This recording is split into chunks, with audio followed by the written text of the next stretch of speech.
Hello, chat. We need this shirt. Someone needs to actually make this. We need it. The meme is more than a dream now. Hello, everyone. Today we are going to be doing some gravy games, like I was talking about. Got it not last night, but two days ago. 2 days ago, maybe. Yeah, 2 days ago. Oh man, shit blurs together. Um, Today we are going to be messing around with the Team Armory list, specifically Hamilton's. Don't think there's anything in his list that differs too greatly from the other ones that would make me want to try one of the other ones. So I'm just gonna call it a day and just say whatever. Pick this one. I did want to try out the no royal hat. See if the fortress actually comes up in any of the games. I know my own personal list. I probably don't want to play that card unless I find that it's like absolutely necessary to beat the wizards. But I'm also really not expecting to see too many wizards. It just didn't seem like it converted that well this event. And it's not like you just auto lose to wizard if you don't have this. Like you still have plenty of game to play. Uh, I like the one fiddler, so we can call for it after watching some games with the deck, just like hanging out in Discord with the boys. I am sold on the one fiddlers just to call for in the aggro decks. I think that's really sweet. I need games with Prismatic Leyline. I've played 0 games with this card, so I just need to like get a feel for it. After that, we'll probably switch over to uh, the winners list at some point, maybe next week, and mess around with this a little bit. But this is pretty standard. This list isn't really like reinventing the wheel with the deck as far as the deck list goes. It's pretty normal. There's no like interesting cards in this list. It's just the stuff you'd expect to see in a Gravy Bones deck. It was how he navigated the games that was different than other people. So, for the purpose of learning, I want to play the list that's got stuff that I haven't fucked around with yet and get a feel for that. And then after we play a couple games tonight, I don't know how many we'll play, probably like 2 or 3. Depends how long the games are. You know how it is. We are going to do some reevaluating of the gravy document that we've been working on. I want to do, we're just like a few days off from the 1 month review, but whatever. I just want to do it now. I feel like this is a good time to talk about it. We're going to talk about what we got right, what we got wrong, what questions still go unanswered because there's a few questions on here that we just like haven't gotten to yet. They're just like we haven't been in a spot to actually answer that question yet. So those are things that we need to make sure that we have on our radar in upcoming games, and kind of talk about what we need to do for like a V2 of this for more learning with the deck. But we're probably moving a bit away from this phase of learning with the deck. We did answer quite a few of the questions. We got a lot of the hard parts down that we needed to figure out, like heuristics and stuff. So part 1 is done basically, or at least close enough to done that we can fill in the holes as we go. And then we're going to start working on game plans after that. Um, and yeah, I think that's pretty much it. Let's just go ahead and jump into some games now. I should just like put this on the.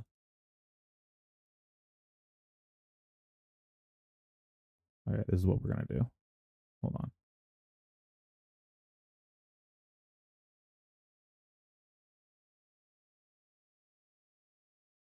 How do I add an image? Image.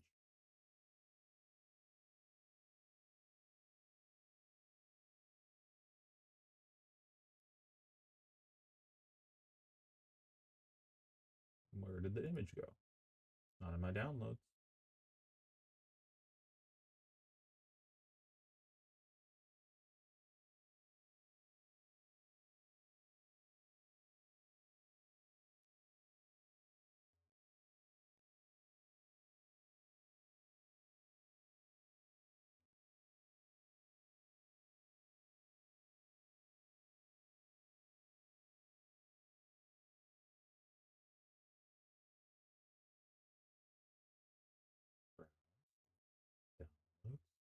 And then it's just not there. This PC, local disk, C,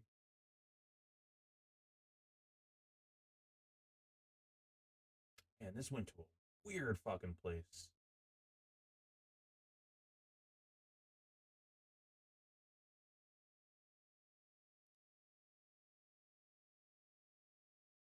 Oh, did it not download as an image? Oh, that's cursed.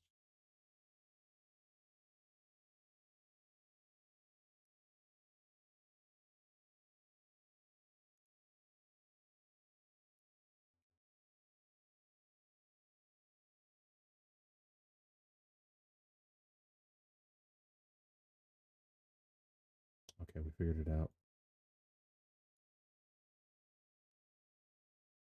Oh fuck, I made it too small. Now I can't grab it. There we go.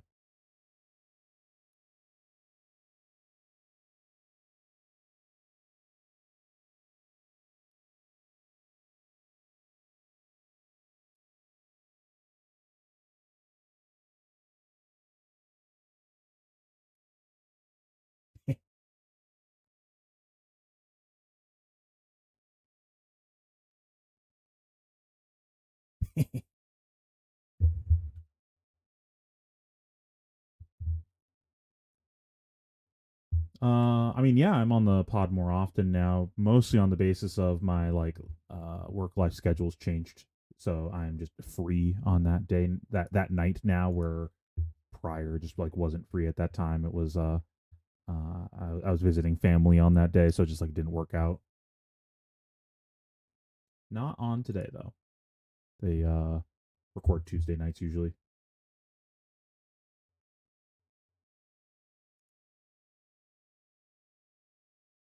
All right, we're gonna have to figure out how to sideboard this also because we don't have sideboard plans for this.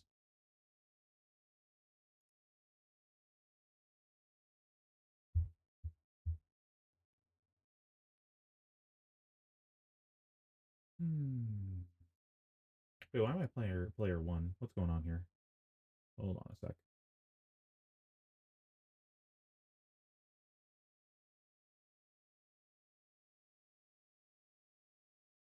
Hey, Josh.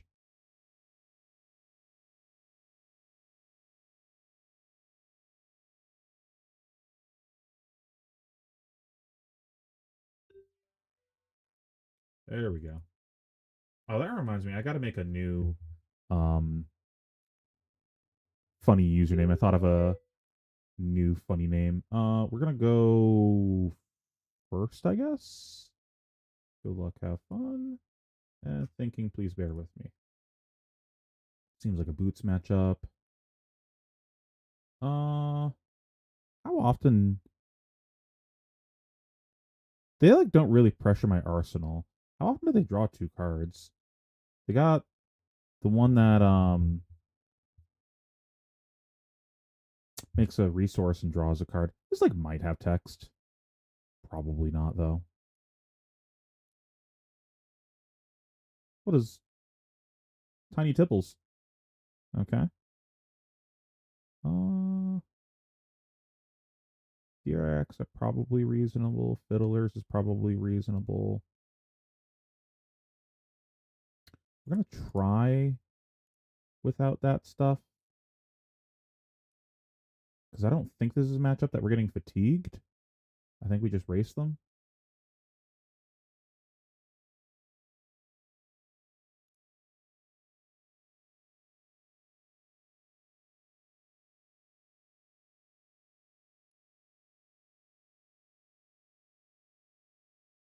I don't know if this is correct, but we're just gonna send it with this because I don't want to spend too much time thinking about this.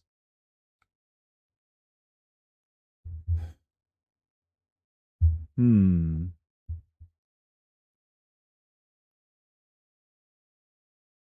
I suppose we just get our gold economy going.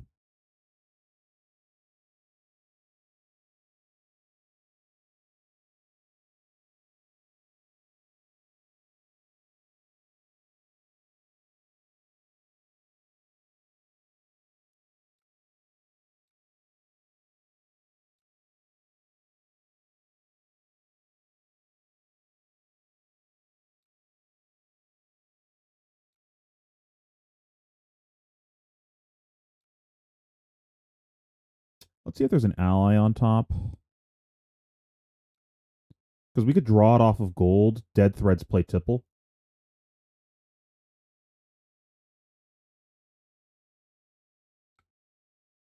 No.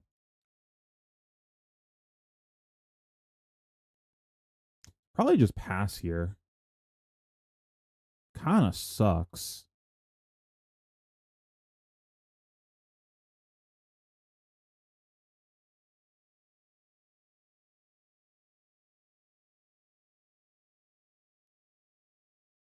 I like don't want to just like draw the blue to play it and go to 0 gold. I think we just pass. It sucks, but it be what it be.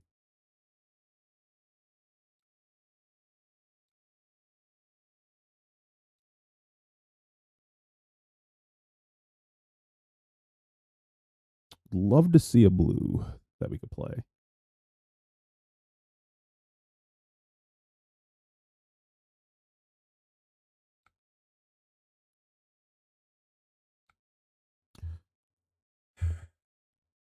Yeah, I agree. I mean, we would still have a tipple in our hand theoretically, but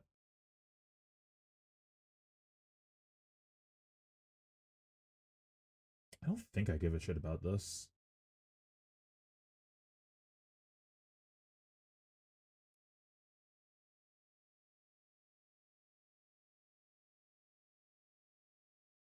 We'll just blood in the water the next thing. Yeah, we'll blood in the water his weapon.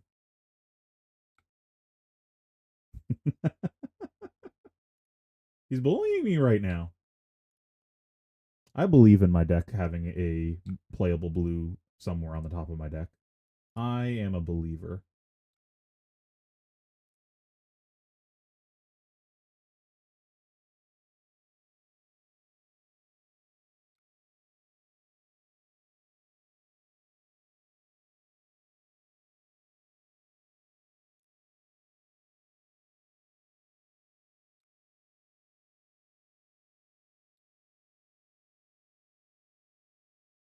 I think we just kill the top card of our deck here. Pretty high upside.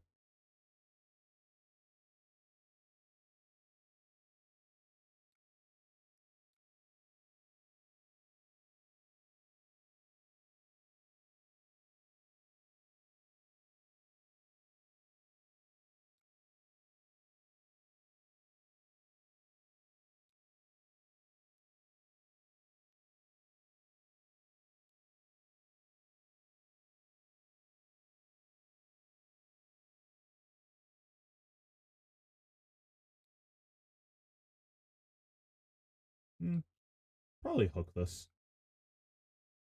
Just because we don't actually know if we're going to attack again.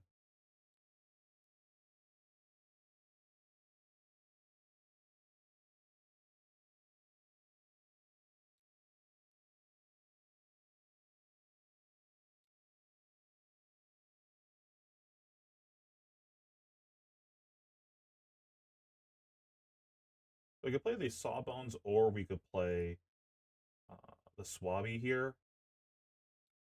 and just like pitch the tipple.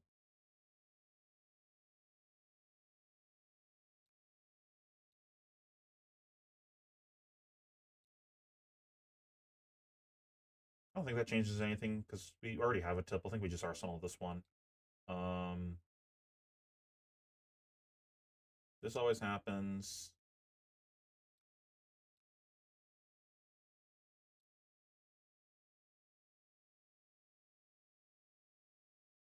Yeah, I think we just arsenal this tipple, play the Sawbones, and just move on with life.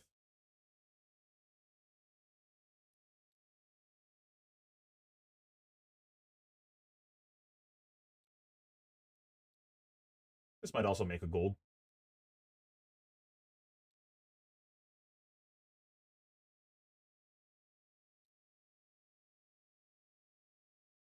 Pretty happy about that. I don't think I want to play the Swabby out. I guess I can't actually play the Swabby out, right? Heck W. Not how math works.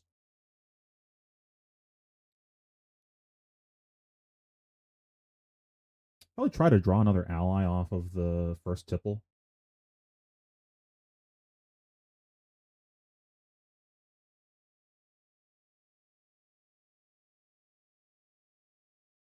Burned through some of the armor, which is nice. This is targeting me.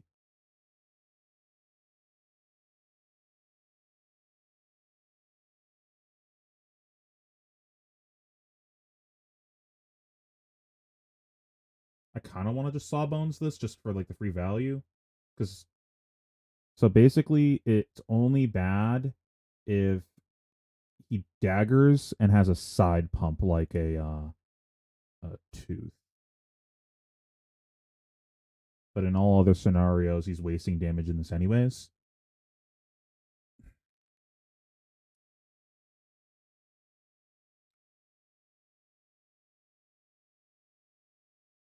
Just do I want to fight over the mark?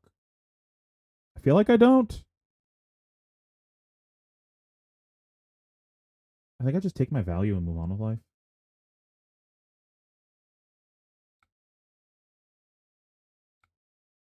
I suppose I could have blocked for 3 with this, but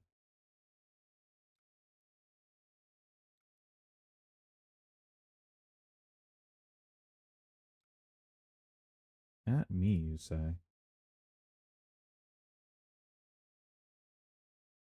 Do we ever block this? I don't think so. I think we just want to play the game here.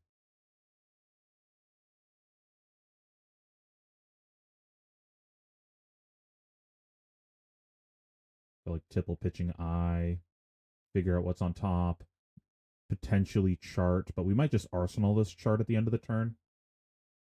We're not sure yet what we're doing with it. I see no reason to fight over this.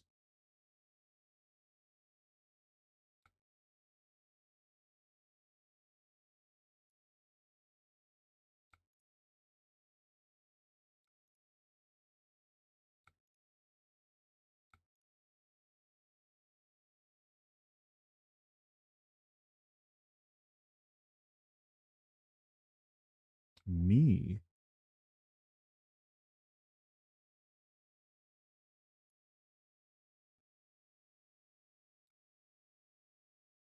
I don't want to just give him the gloves here and just be like, you have to play your hand here. You can't just arsenal this card.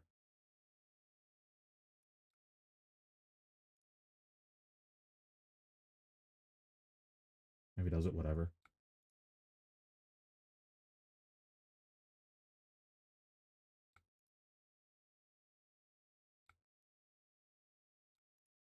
A little concerned about how lower life is getting already, but oh, he gets an additional attack. Oh, that's pretty annoying.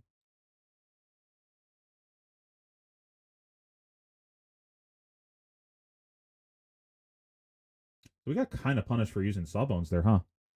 The Sawbones would have been really nice here. I really don't want him to go into his turn with 3. Like I want him to waste a card on this because he didn't make any vigor tokens. So he at least pitches 1 card. I don't know if this is correct, but we're just gonna experiment here. I'm gonna block with a hat.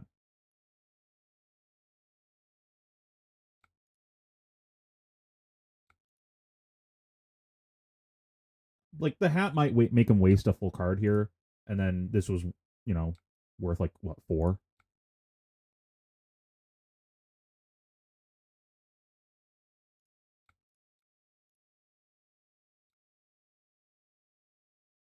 Is it bottom?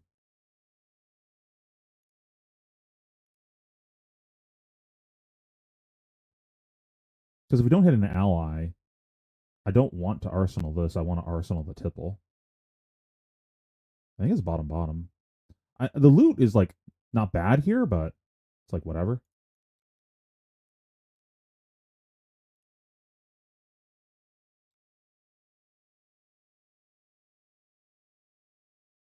That's pretty good. I don't know why he's giving me armor on this.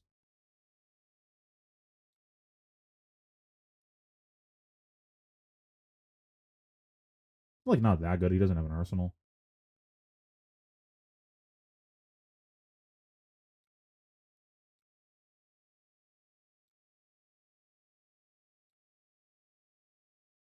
Hmm.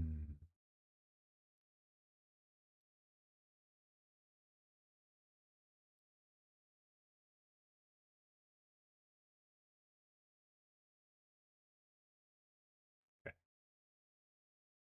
Put on our thinking caps. We got 6 resources to play with. I think we want to arsenal this. We could also go gambling with gold, because we do have a lot.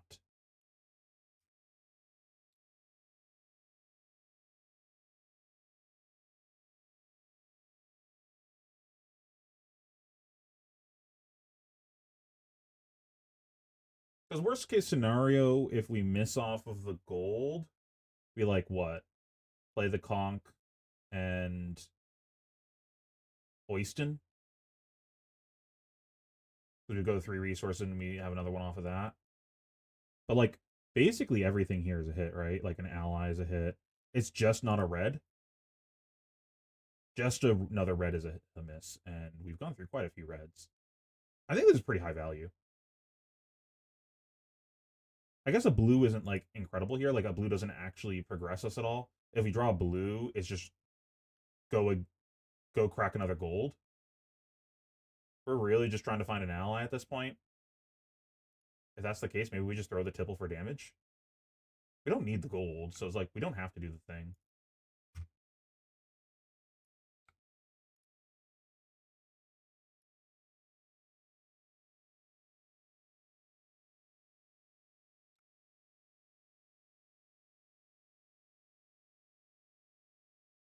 I think we just take the damage while we can with the conch.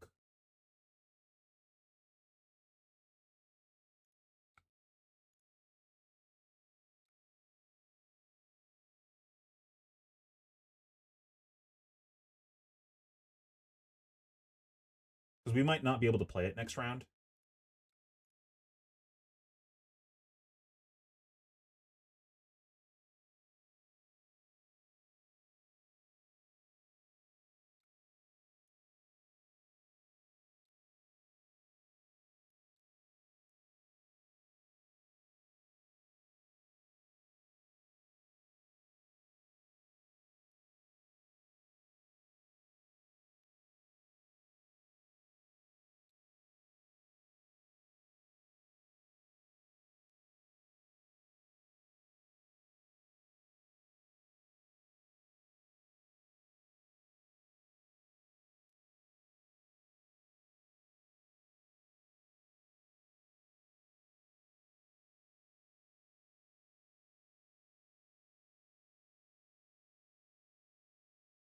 Might be a flexor's turn.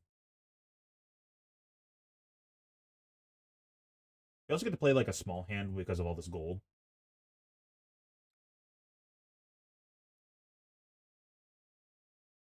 Yeah, maybe we're supposed to crack gold to try to get an arsenal. But whatever, we still have the gold for next turn. It's not like the gold is gone, right? Like we can always get a card later.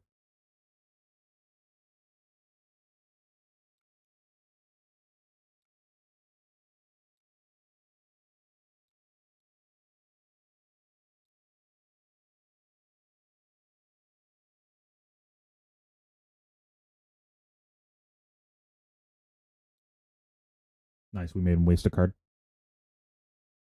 Paid off. I think here I am kind of interested in trying to fight over the mark because we have the quick dodge and the sawbones.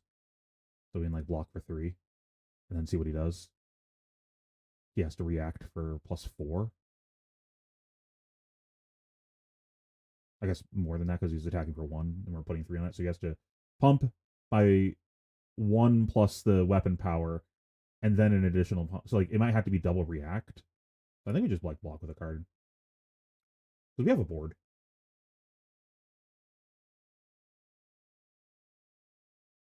We still have more tips in the deck, so I think we can throw this away. Though if he ignores our board, it's pretty good. Get rid of the chart.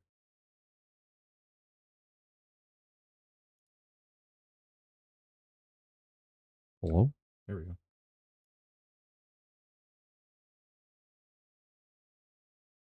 And if he misses on this, then he has to pitch another red. He's already pitching another red. That's pretty good for us.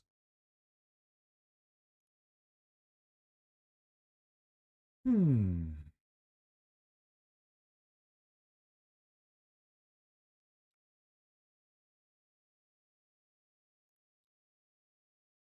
We can dead threads pay for it, I guess. I don't think I want to do that though.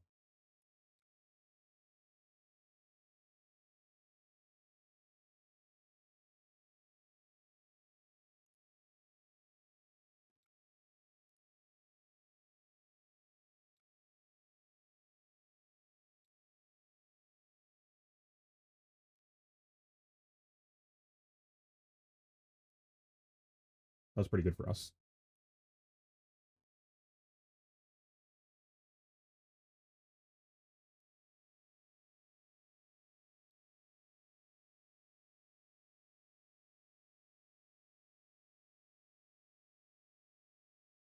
Might be gold Kraken time. Maybe not gold Kraken time because I don't want that card. Well, that sucks.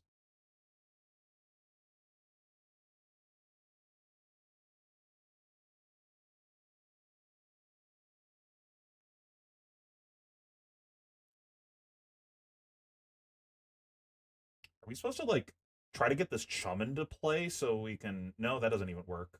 I was gonna say discard the fiddlers to the chum, but that doesn't do anything.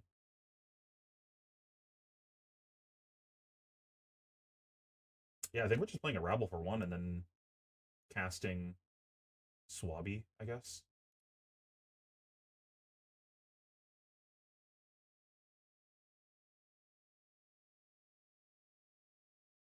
But also just arsenal the rabble and swing with Sawbones. That's probably better.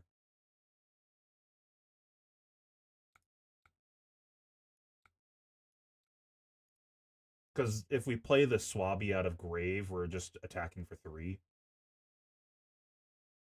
I don't think establishing more guys at this point really matters that much.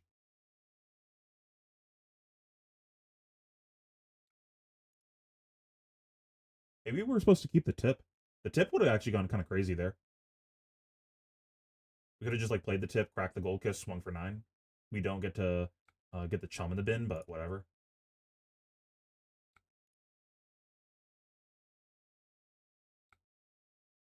Also, maybe we were supposed to discard to hero power on his turn to dead threads boots. Because we didn't use the dead threads in our own turn. That was kind of bad. Much like this hand, kind of bad.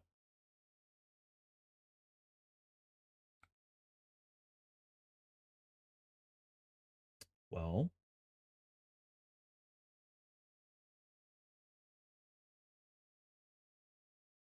let's go gambling. Well, I think we don't get rid of this and just block with it because, yeah, I'm glad we kept a blue at least. I think we might be drawing off of gold this turn.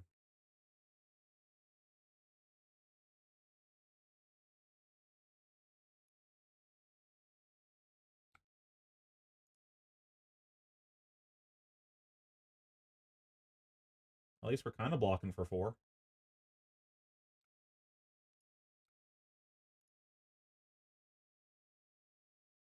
I think I would have fought over the mark this turn.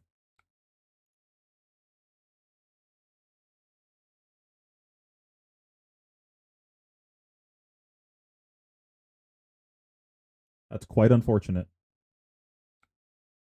Yeah, the team, not something else. Sorry, that was not clear.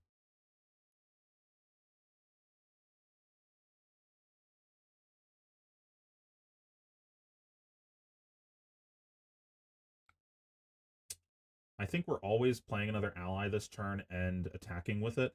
So I'm kind of into just activating Sawbones to make sure I get the use in case he kills it. This could be wrong. I'm not sure. I, at this point, I just want to know when this is wrong, so I'm just going to do it. I need to find examples of where that's wrong.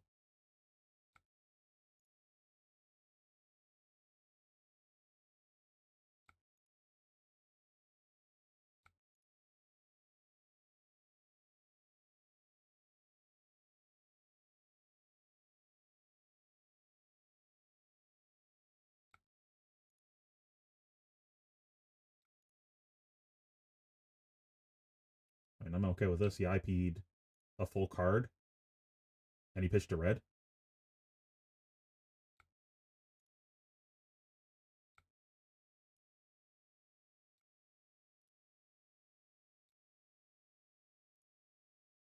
And we got the life lead going into our own turn with 4 cards. Our hand may suck ass, but it's playable at least. Like we can still play guys from here. So I think we compass to see if the rabble's gonna hit a blue, and if we're gonna miss, then we draw off of gold. I think we're always cracking gold, but I want to know if the rabble's gonna hit. Bro, more allies? Are you fucking kidding me? Well,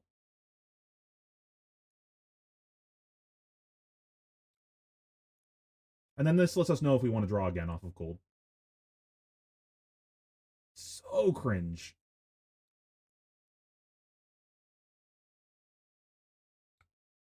I think I draw that to arsenal it.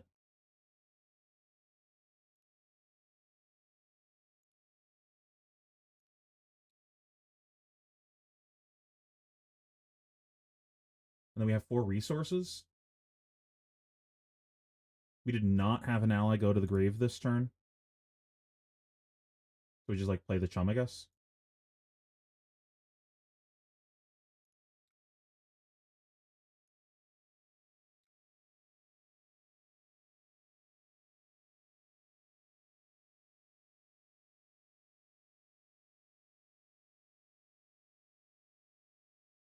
Yeah, I don't see any reason to not just chum here.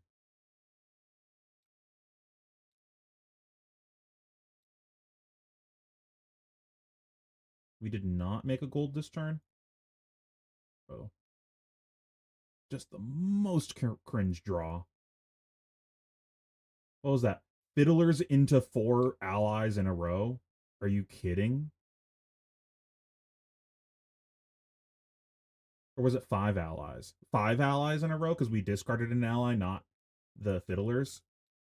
Just so unreasonable. But I think we just attempt to kill here. Like, prove you can actually deal 24 damage. I don't think that we attempt to chum from the top of the deck. Because I think we're trying to kill here.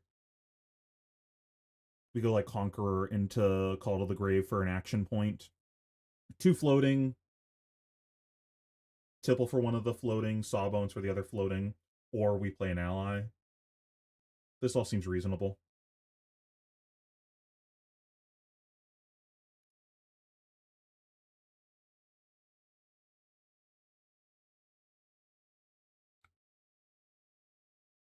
I am not marked, so whatever. Move directly to sleep phase.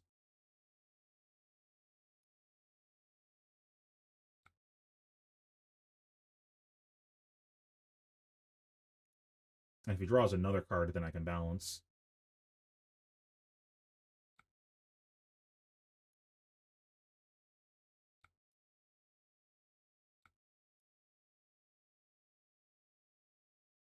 I'm curious what his last card was, because he chose not to play it on the previous round.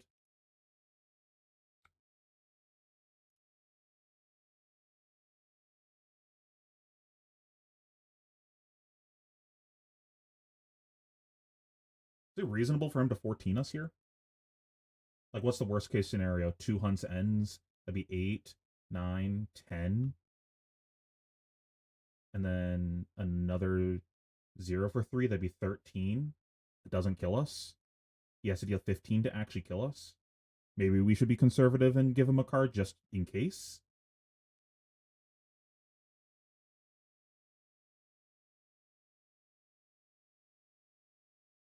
Because we don't actually need to play an ally. We could also just like look at the top of our deck to find out if we're drawing a blue. So that way we can figure out if we're going to draw off of gold here. Kind of like that. Okay, so we're drawing a Jittery Bones.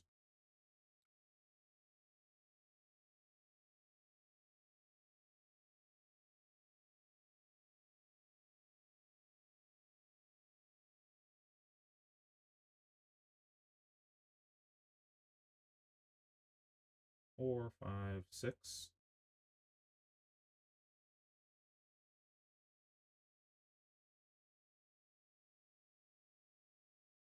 Yeah, maybe just like give 1 card to be conservative.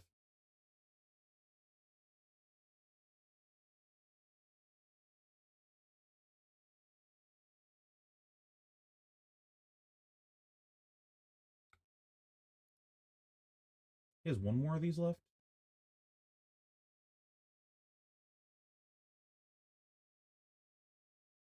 I suppose he could also mark us and draw a card and do some other shenanigans. Let's just not toss the game, just in case.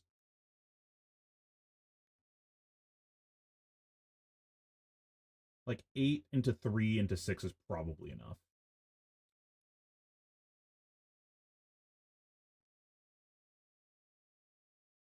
Or gets all of his cards. He still has 2, 3, 4 points of armor. We need to not break the chain so we can't block with this twice.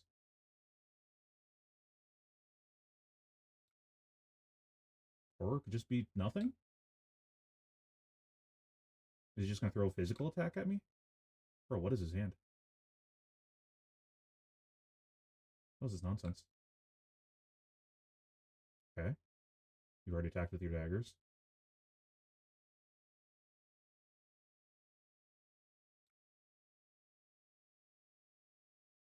Okay, that changes things slightly.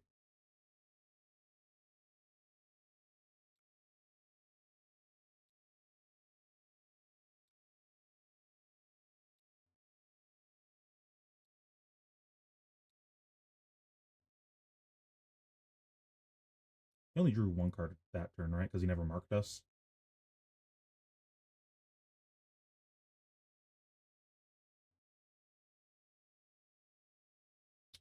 We could also Gravy Bones to put the blue into our bin to play an ally. This leaves us with 2 floating.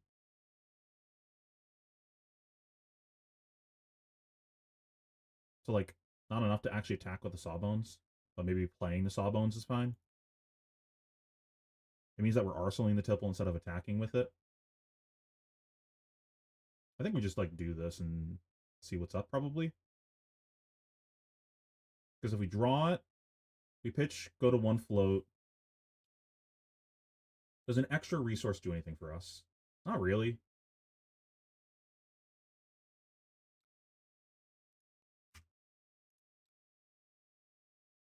Well, I guess we're wasting a resource right now, right? Because we go 4,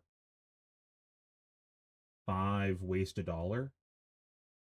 Where if we draw off of gold, we make an extra $1, and then we can draw again to get an arsenal if we wanted.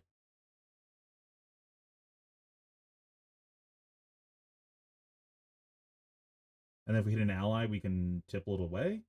No, because then we don't have the money to do that.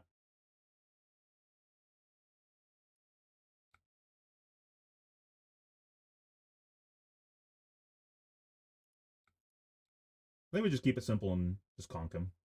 Maybe there's a better play here. I'm not sure. Let's reevaluate it after we finish this game to see if there's a better play. Because I don't want to make opponent like wait forever.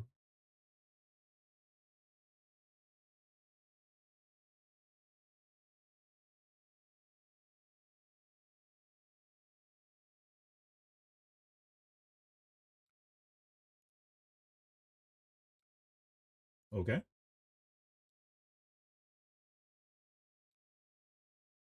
That's scary. So you can just give us armor and go to 1 and keep the 4 cards, but we're still at 14.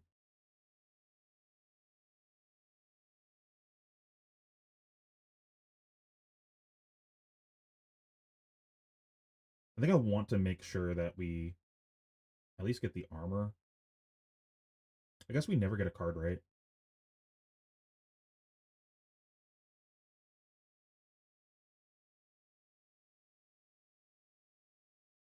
We draw, go to 1 floating.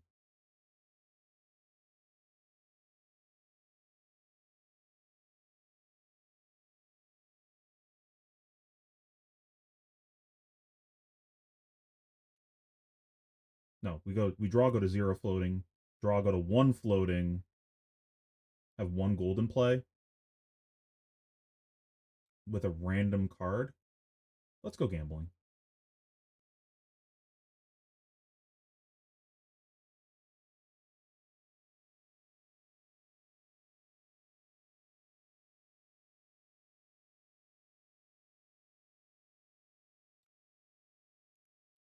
Oh, wrong one.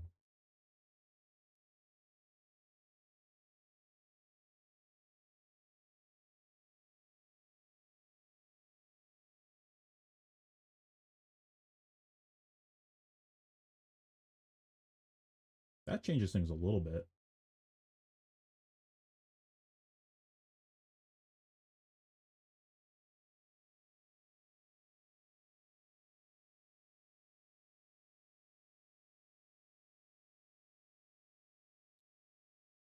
Hmm.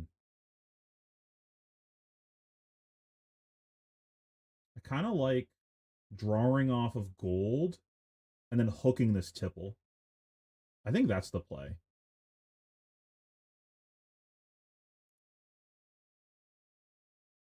Because even if we draw an ally, we get to discard it to the tipple. It's like basically just playing for a free arsenal here.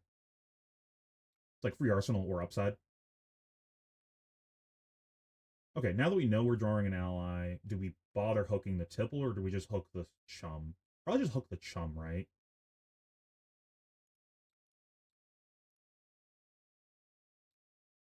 Now we get a card.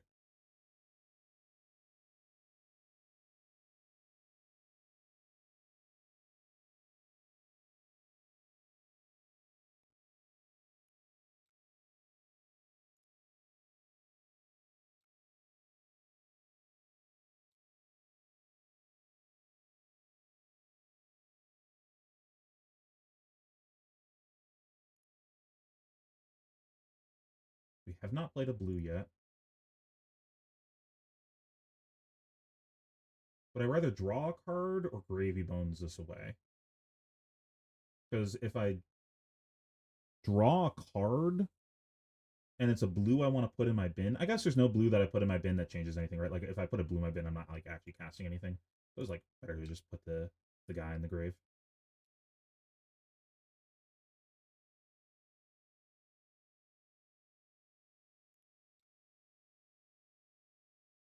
Hmm.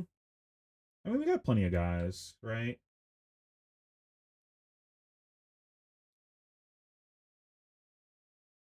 I was thinking about arsenaling the sea legs. Just like it's an attack I can throw in the next round if I need to.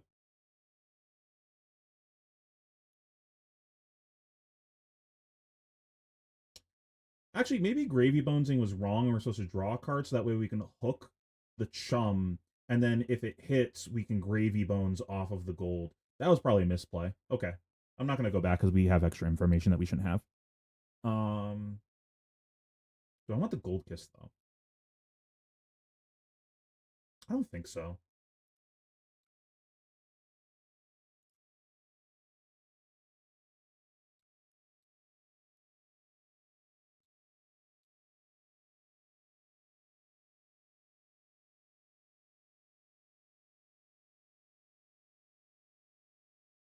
Alright, drawing gold was pretty high upside there. It gave us an extra 3 damage and an arsenal.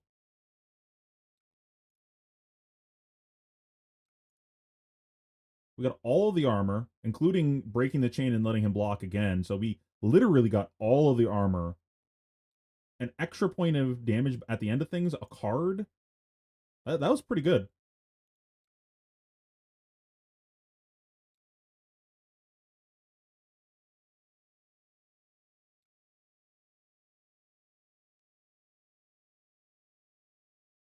And this can get a back alley so we can actually cast the sea legs after.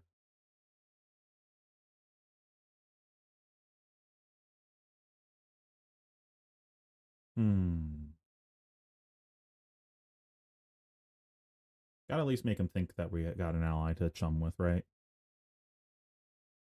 I mean, if nothing else, we just like play all of our attacks. What's the likelihood of him 14ing us here?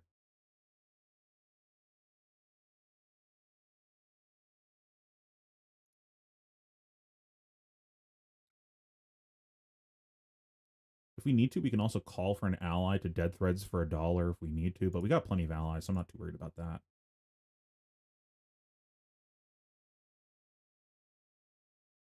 Really just want to keep all of the cards if possible.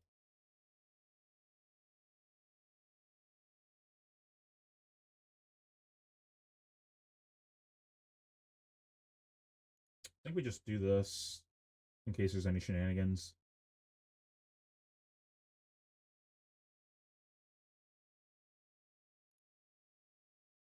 Just get my guaranteed block in on this. I don't want to take any chip. Okay, so that's one more of those out of the deck that we don't have to worry about. That was the Arsenal, right? So he had that last turn? Interesting. So this could be 1, 2, 6, 7, 8, 9. So we have to block with a card.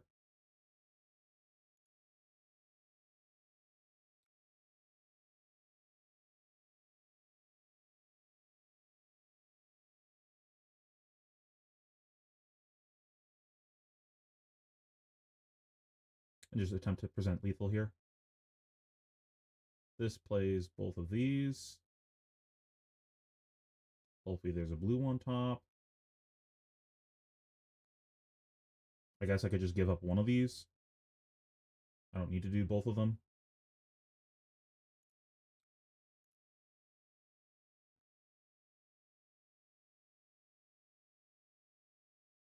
Mm-hmm.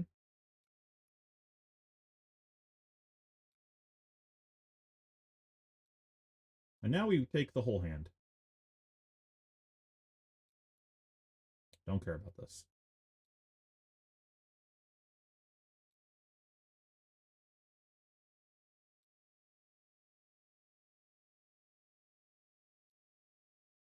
So I think the plan is compass to see if there's a blue. And if not, we change the top of our deck. Sick.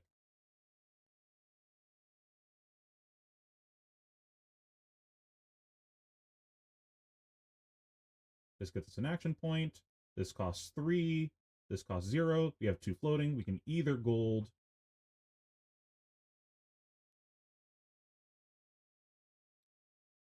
or play out another guy.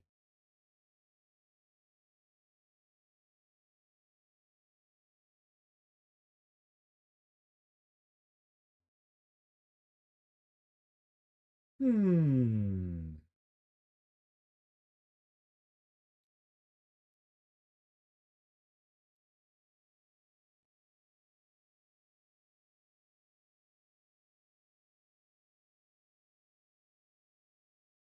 Could also not do this. And just play a Sawbones out. 1, 2, 3. And we're still wasting resources, right? So Death Threads actually would have been nice here. We could have played the Sawbones, swung with it, and swung with this.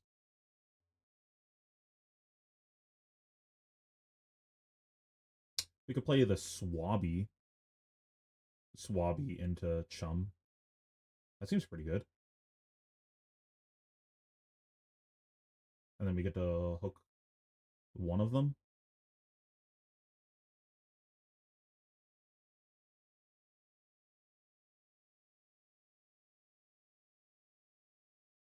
Yeah, that seems better. Established guy. It's still more damage, and we also put a guy on the board. I don't really want a random arsenal here. Like, I already have a bad arsenal, so like switching it out. I mean, maybe it's like upside of switching it out because like I could upgrade this.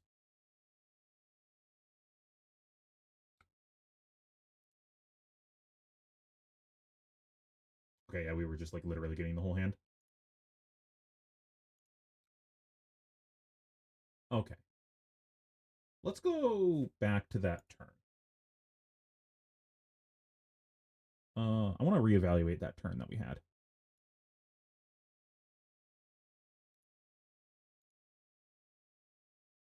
I'm pulling up the stream. 1 second, guys.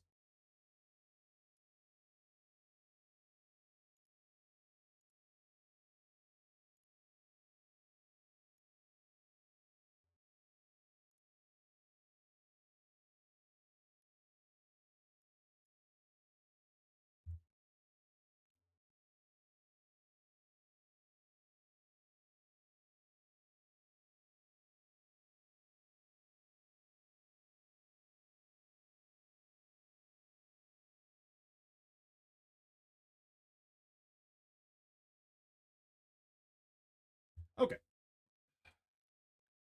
Let's put on our thinking caps once again. What is the play? We've got 2 gold in play. We have an ally. We know there's a Jittery Bones blue on top. Let me turn my AC off because I'm freezing.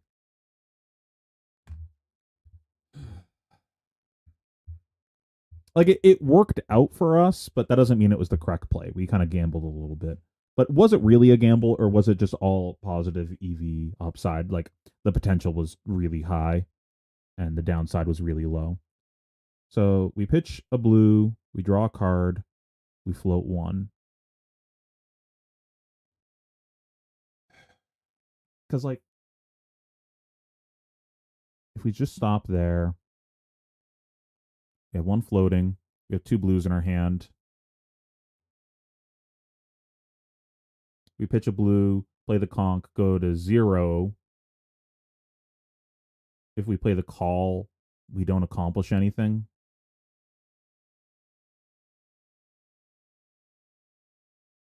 I think because the conch hit, this all made sense to do because we don't burn all of our gold with this play, and we have the upside of drawing an ally for the tipple, and we have 1 float.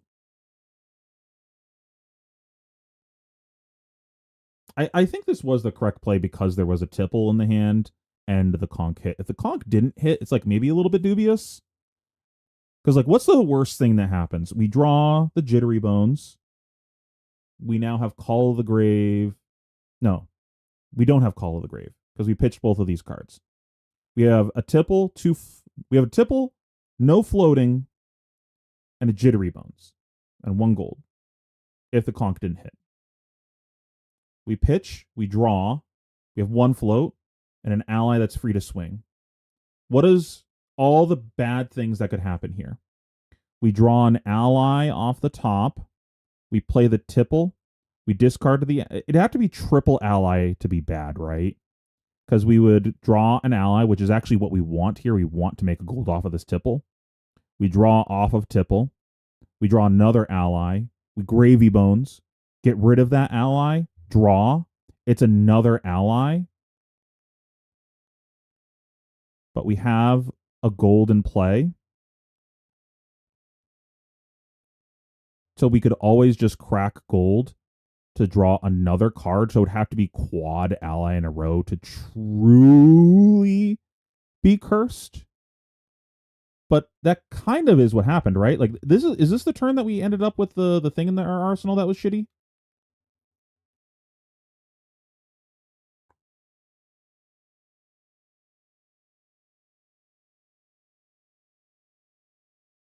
So literally the only punish is actually what happened to us this turn. And it was still pretty good. Like, worst possible scenario was this, and it was still fine. But I think we misplayed. I think we were supposed to pitch Chum to draw a card, hook Chum, don't Gravy Bones yet, attack with Chum that probably leaks 1, and then we can Gravy Bones away the sea legs that we drew into. This hedges around us drawing another brick off of Gravy Bones' hero power if we sequence it the other way. And we don't actually need an ally in our grave right now because I think we have like 2 or 3 allies in the grave at the moment. It's like a Swabby, Sawbones, and maybe something else. And we're like at the stage of the game where like just 2 allies in the grave is probably fine, and we have plenty of allies left in the deck. It's not like we're running out of allies anytime soon, and we have plenty of space to fuck around with here. Like, odds are we're blocking on the next turn anyway, so we're just going to play a small hand. And if opponent pivots into fatigue, then we're pretty set. Like, whatever. Maybe we should have played that Tip the Barkeep earlier, so that way we would have that here. So that way we could go double ally if he just clears board this turn. But okay, so that's a small thing that I learned. I saw someone do that at the PT where they waited to, like, they hooked their guy and attacked and then Gravy Bones with the new gold that they made. Okay, we learned something new. That's an absolute victory. We learned something new. I feel like that's even worth adding to this, but I don't know where to put it. Um, it's not a strong interaction, but it is certainly an interaction. Just like neat trick. We're just gonna make a neat trick section, I guess.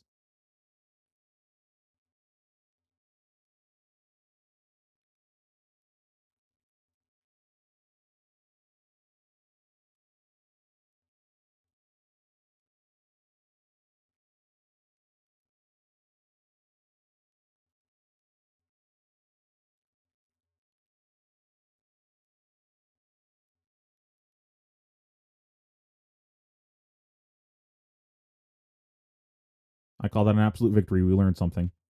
Uh, that draw was pretty awkward. Maybe we were supposed to board out of like another ally or something. But we were already boarded out of like two. We were on 13 allies. That's not that many, to be honest. And I don't believe I was even playing all the sea legs. I think I was playing one sea legs, no prismatic. So we actually took out a lot of the clunker draws. We had 15 cards in the deck that we want to put in the graveyard. So the odds of us having what, five in a row on one turn, and then what was that, two in a row when we didn't want to on the other turn, were pretty unlikely.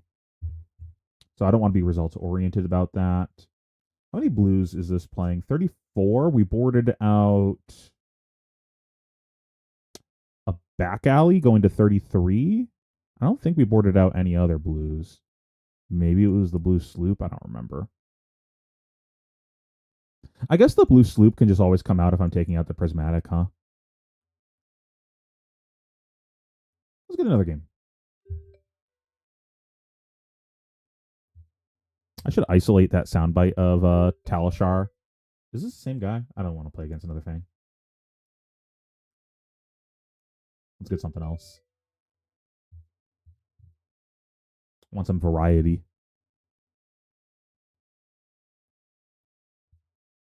Not sure if our helmet choice was correct. Maybe we were supposed to go Providence just so we can use it to manipulate our arsenal. Like, not that there's any arsenal disruption, but just so we can mess around with it.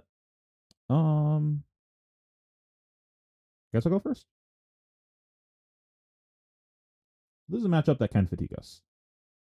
We got to be careful about that. Balance seems pretty good in this matchup. They do draw a lot of cards. I don't want the D-Reacts. I don't want the Fiddlers, wherever that is.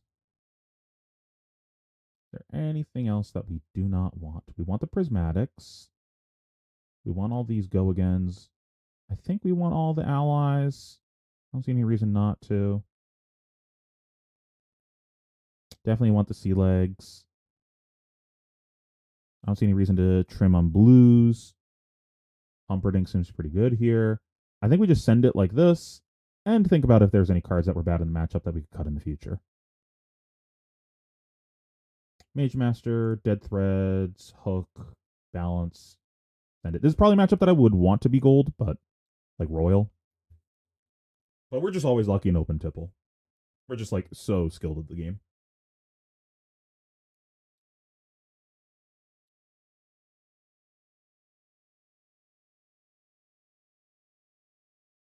Oh, he's not doing the go again gun. Interesting.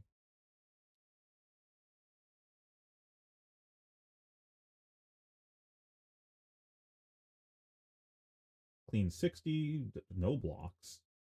Honey? Could have hooked, I guess. Okay. That was unexpected.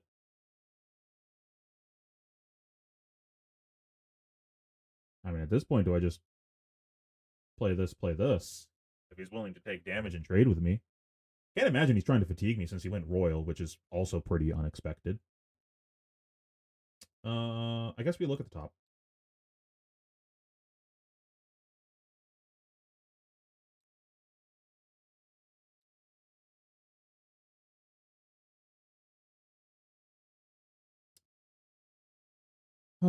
We could play the Prismatic. This would be for 5, and this would be for, what, 8? But he hasn't blocked with anything yet, so that seems dubious. I think we just Arsenal this. This is like a good Arsenal.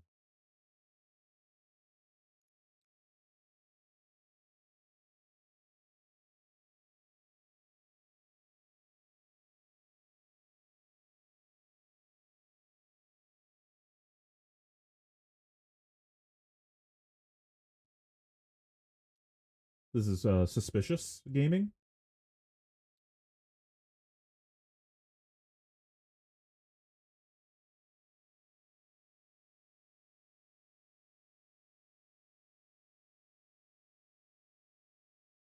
This is one of those moments where I'm like, well, if we lose this game, something went wrong.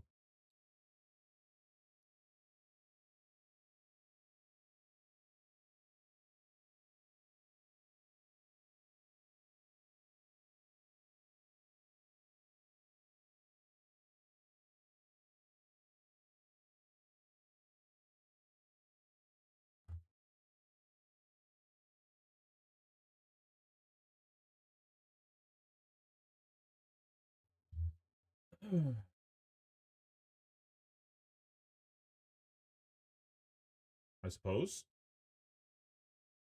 Okay. This was a pretty good turn for us. We got all of the armor. I feel like we're not getting fatigued to this game, so we just play the game. Let's see what's chat saying. Not every turn from gravy is 10 different things that I could do. Most are just basic thoughts. It's good to have those turns that you think a lot, but some gravies overthink their hand. I agree, but I think that's because they don't have heuristics, which is why that was like my very first focus with the deck when I in my journey learning it. Because there's so many different ways every hand could play, and it's not immediately obvious what the correct answer is. At least in my opinion, it's not.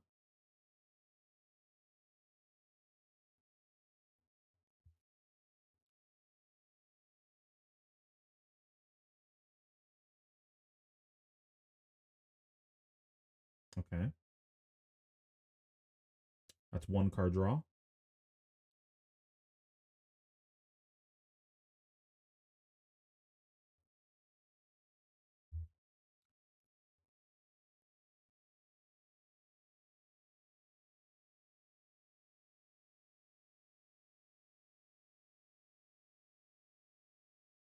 Definitely not getting fatigued. Also suspicious. I feel like you're supposed to spitfire that, but maybe it's a big attack coming our way here.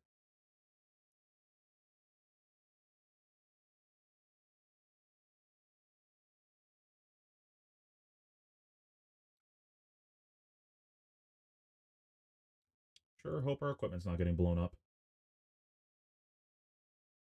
If that is the one getting played, I feel like we just give up our boots. Again, this game doesn't seem like it's going to fatigue, so we probably don't need these to win the game. I would prefer to not give these up, but they love you.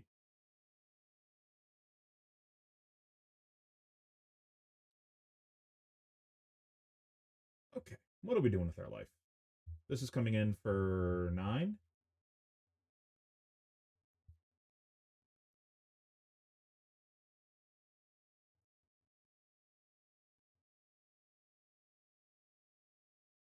Do I care?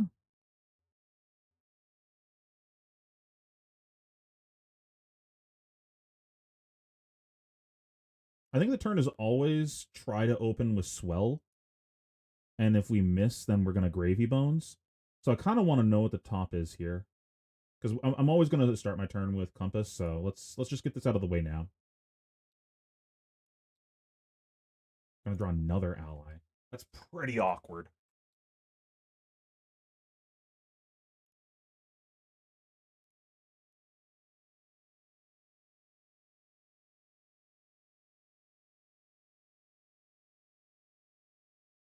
I guess we're pitching one of the yellows here. Pitch this to play this. Play this.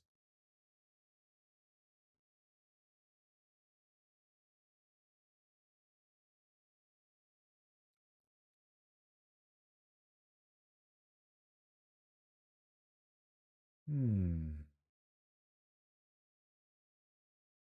I could also just block with the hat because there's a good chance that he never draws 2 cards in one turn, right? Just like get my value out of this. No, then he just destroys it before I get the block value.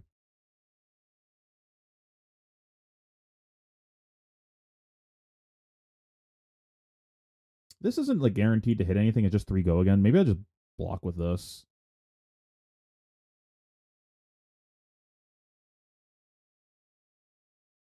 Just like play the scuba. Oh, the scuba sucks to play here though.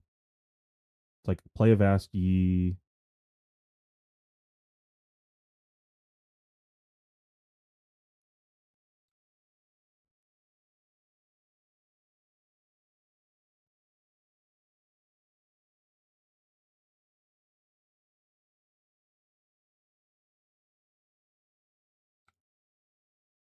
Wish there was another yellow in the bin.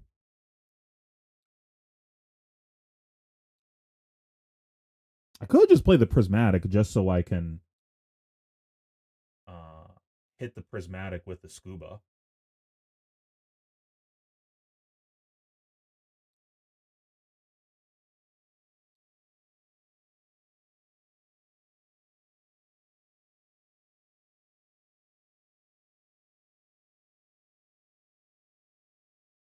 Because that'll make us a gold, and then we can also hook it. We're just getting 2 value out of this, which kind of sucks.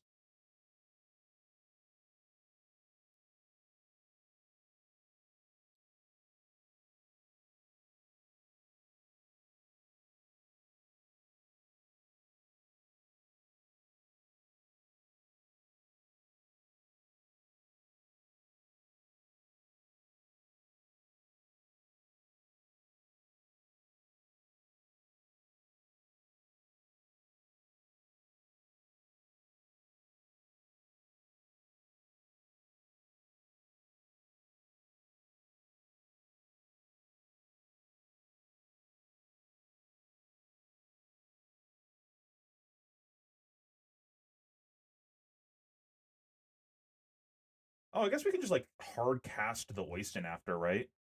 Because we can dead threads to pay for this.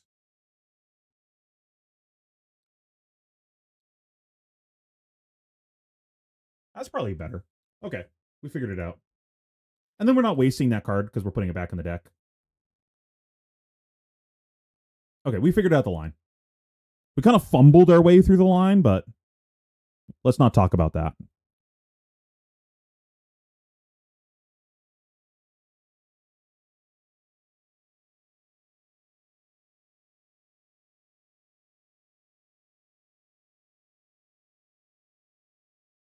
Pretty happy about this. We're like so far ahead on cards in deck that I'm like pretty not worried about getting fatigued.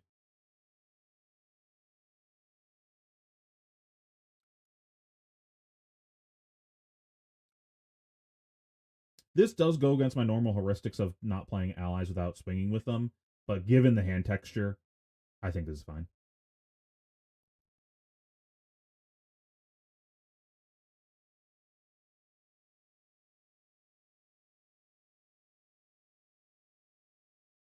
Now, what do we do with this?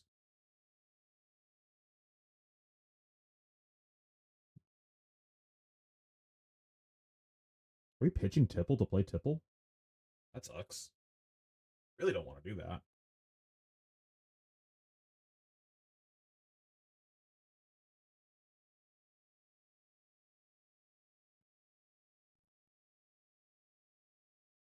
Again, it goes against my heuristics, but I almost want to compass first to figure out if we're drawing into a blue off of the Tipple. So that way we can just go ahead and get rid of the loot the hold and just have a more efficient turn.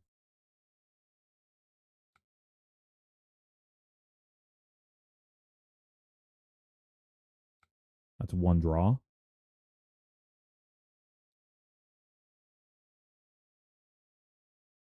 Not even sure if they're capable of drawing 2 cards in a turn. Now that I think about it, they draw a lot of cards. Oh my god, are you kidding me? What a sack! I guess we keep our board, but like, so unreasonable. Well, I guess we're keeping our board.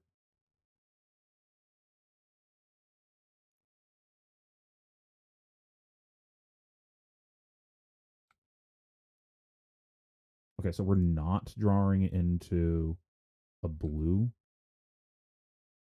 So it's probably pitch Tipple, play Tipple. And then the scuba can put the Tipple underneath. Then we can cast Dilute the Hold. I guess we don't need to scoob here, right? We don't actually have to do anything. We have guys on the board. I don't know how much playing more guys like really advances our game plan.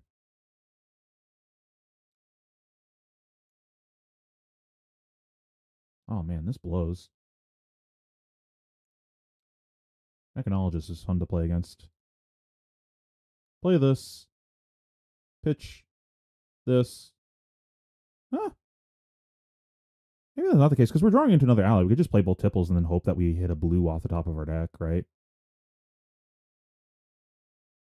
Again, we don't need to play more allies. I'm kind of into that and just like swarming. We get all of our gold online. That way, when he draws the third one of these fuckers, we can give him the hook. That's so unreasonable drawing that like immediately after getting 3 cogs. I guess that's how we lose when our opponent fridges all their armor, huh? But whatever. They're still pretty healthy.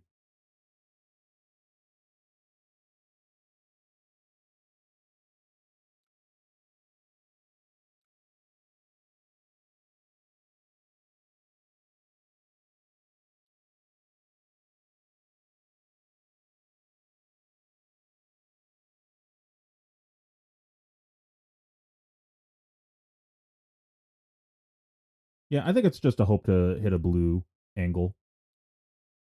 And if we hit another ally, we can gravy bones. If we hit another ally, we can crack one of our 3 gold. It's fine. We'll get there. Yeah, I think it's attack the poly since this is probably our smallest attack of the turn. Hook's this hero, right? Yeah.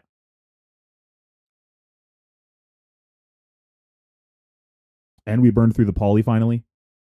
I say finally, it's turn 3, KW.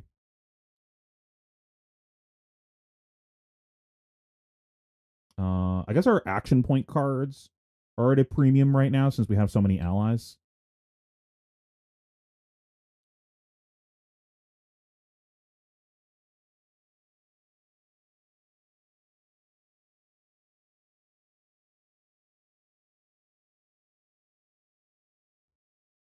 I swear to God, if it's 4th ally in a row, I'll lose it.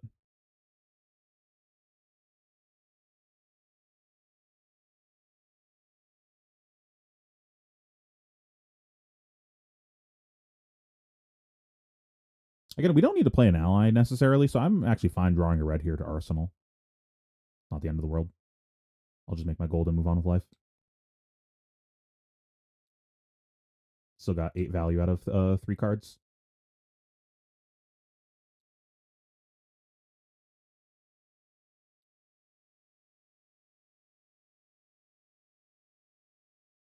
Probably play the Rigor Mortis now.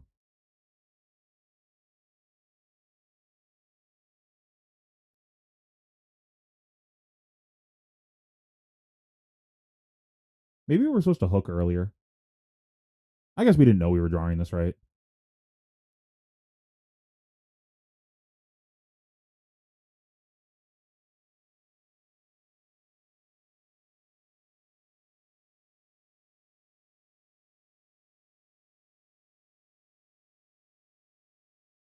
Hmm.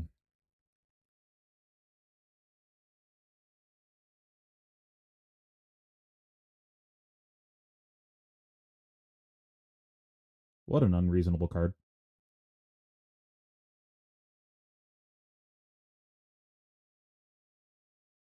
He's going to have another one. Watch this. Wait, is he just discarding a card? And he's letting me steal his gold? Oh, it gets plus defense. Never mind.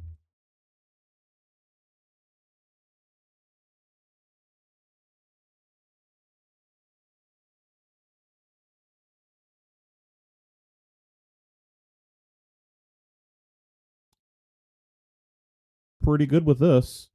Block with this, pitch this to play everything. Seems pretty decent.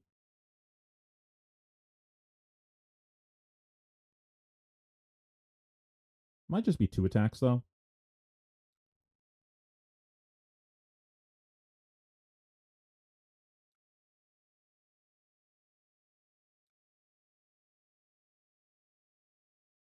Maybe it's no attacks. We'll see. I'll block 9. I'll block 10. That doesn't do anything.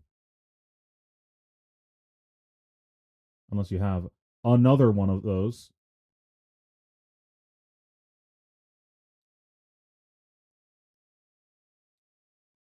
How big is this? 5 or 7? No, 5 or 8. Pretty annoying.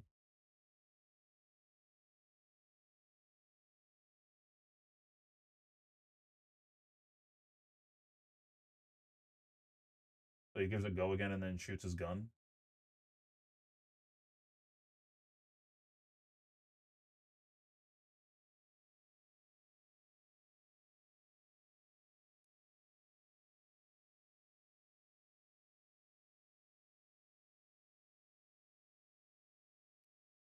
Wish we got the Sawbones in play. That would have been pretty sick here. Could have gone Sawbones plus gloves, but whatever.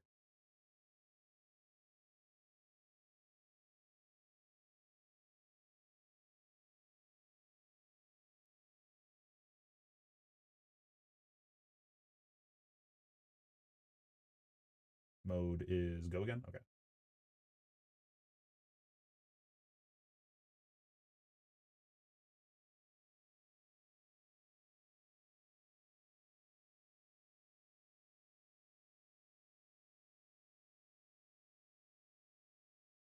Of course. Oh well.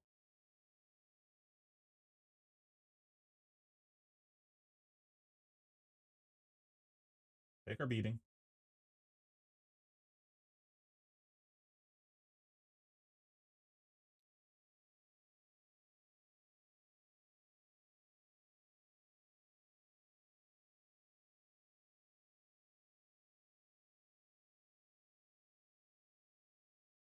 Makes sense.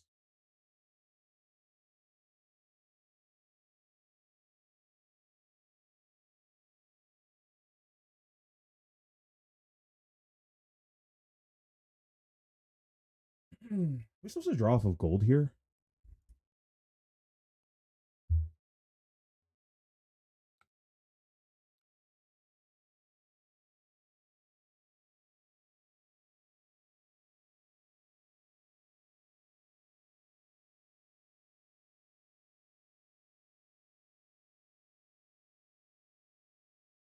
Kind of into just getting an arsenal and just swinging for free with this. I think that's better.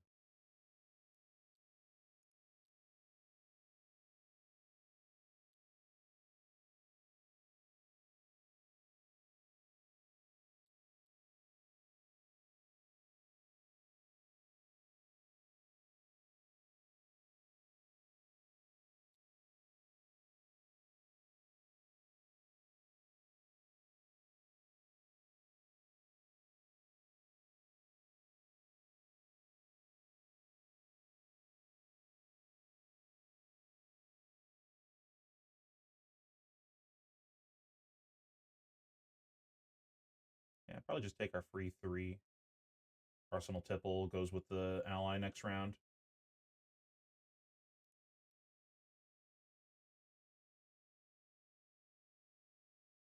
Got a lot of ground to make up, though.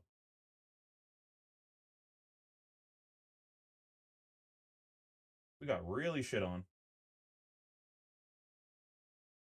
Opponent drawing funny majestics is never good for us. It's so tough because usually they're like trying to fatigue us. I don't really want to play the D reacts.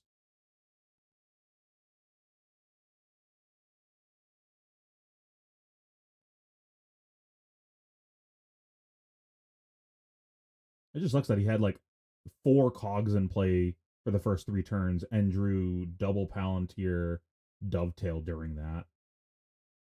I think that doesn't happen most of the time at the beginning of the game.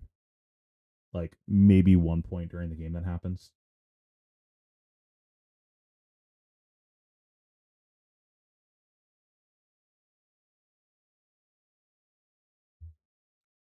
At this point, we're just in blocking mode, I think.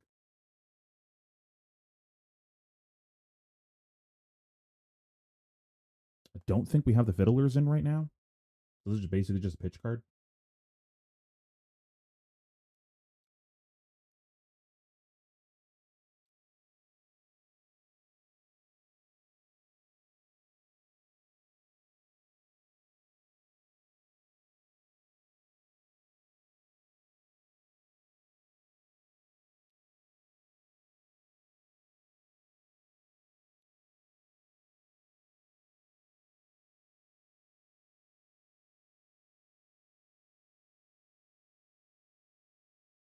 We just need him to take the gas off the brakes a little bit.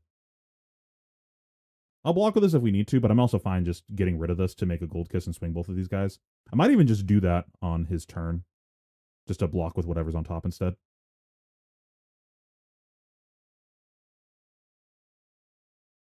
He's just clearing both my guys.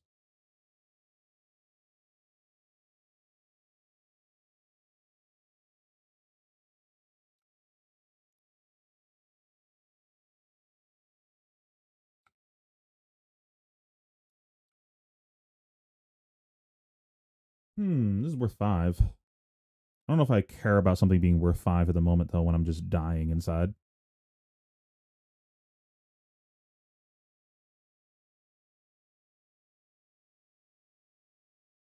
We can get the Sawbones into play this turn.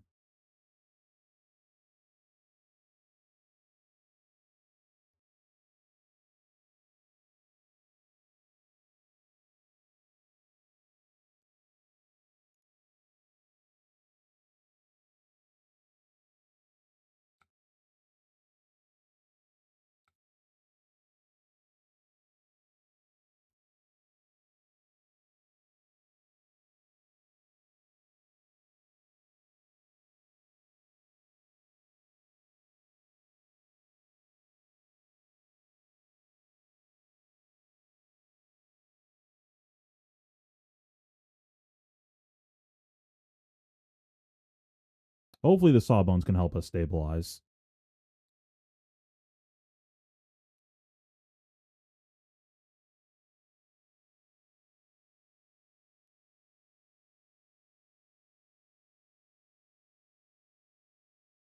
Does this item pass?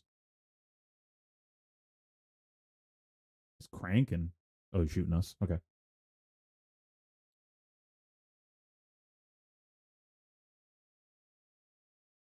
We just take this.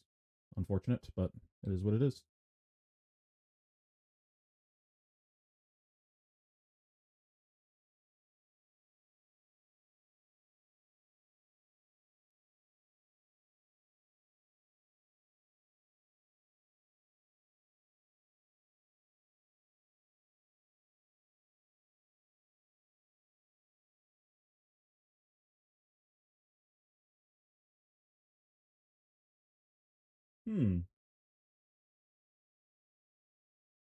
Draw that off of gold. Dead Threads play Chum.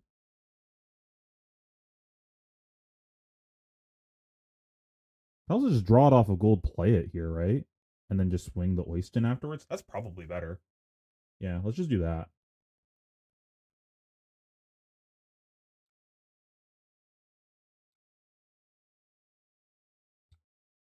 First funny card of the game. Love to see it.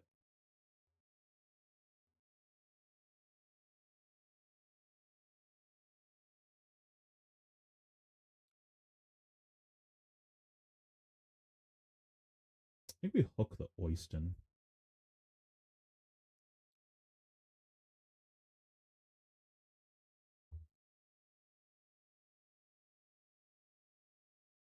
Because you could have one of those yellows to block with again.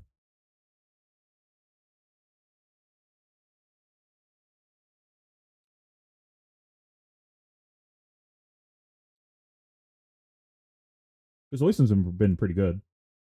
Just a free 6 value so far. Did we didn't attack with it the first time, right? No. So it's just been a 0 for 6 basically.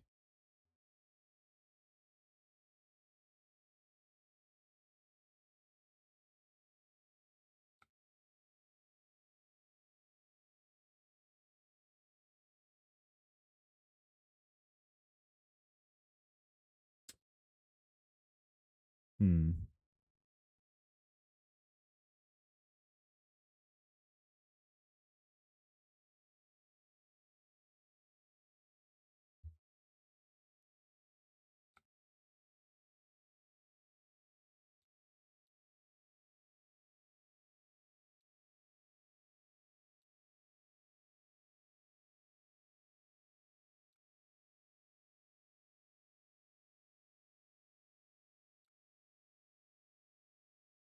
So many cogs.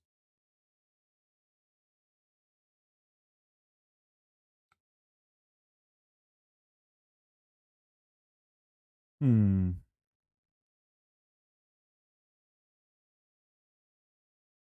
This is for 6, basically.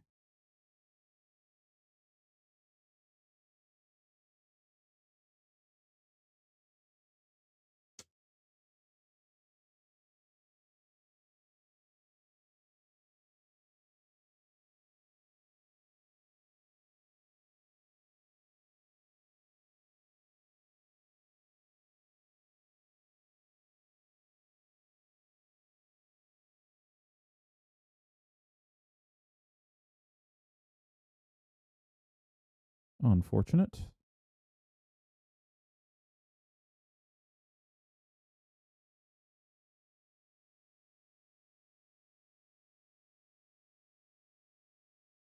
We let this hit worth another 3 damage, so I think we just have to block 6.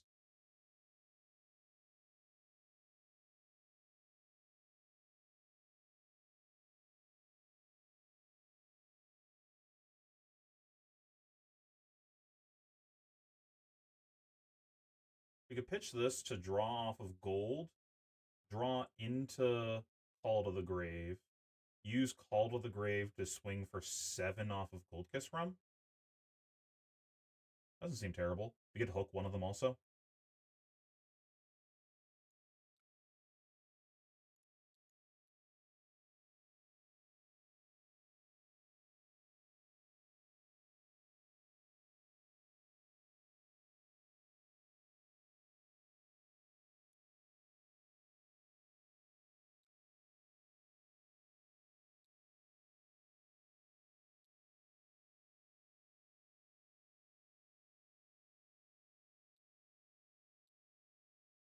Is that worth doing?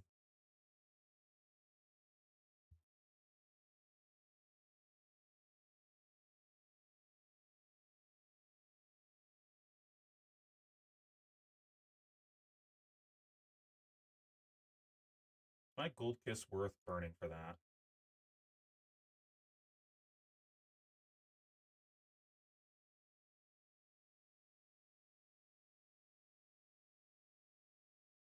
I think so. I think we're running out of time.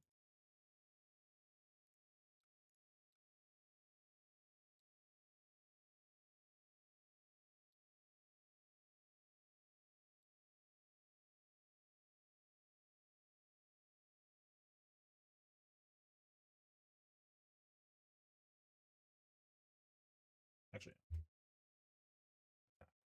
put, I was thinking of put it face down. This goes to the bottom, so I want to put I think the ley line back under.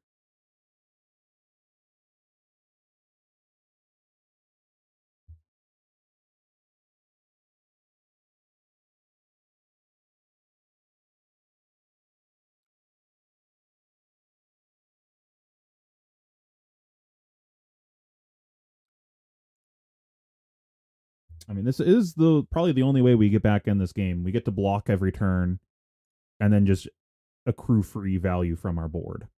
I would really like to find a spot to get Chum into play though, just so we can have a free 4 instead of a free 3. But this is still fine. It helps that he keeps just playing cogs instead of like doing things though. But that's kind of the nature of the deck he's playing right now. This is for 8. Hand blocks 8.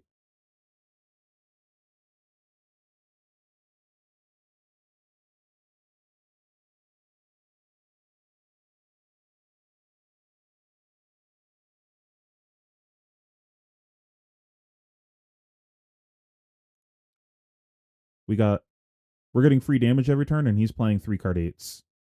That's the only way we get back in, I think.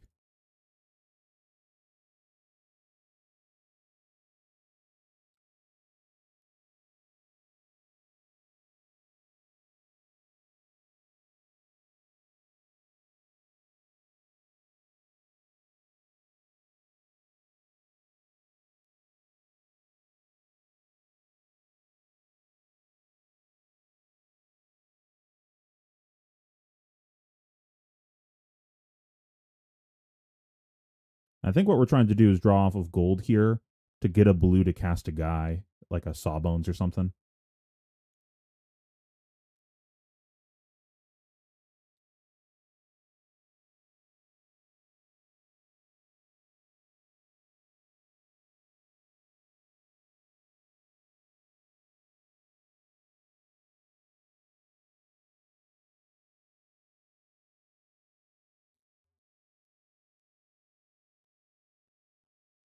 Hmm.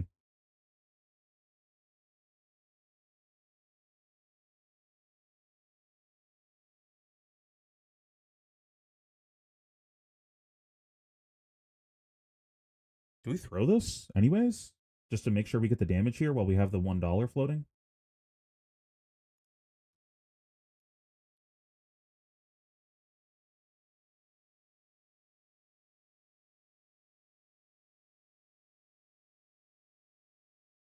Really needed to find a blue.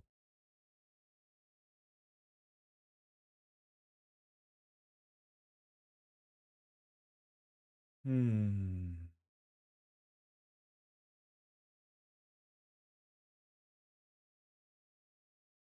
Honestly, I think we're blocking with this card anyways. I think the upside is too high, so we should arsenal this. I think we just take the 3 damage and move on. Because we can, on a future turn, just keep a blue and pitch to gold and then play this.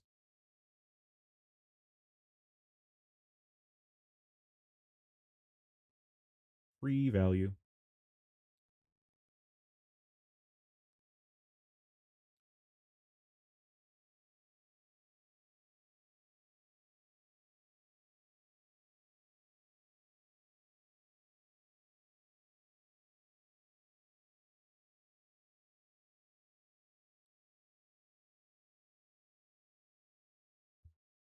Uh-oh, here comes the big thing.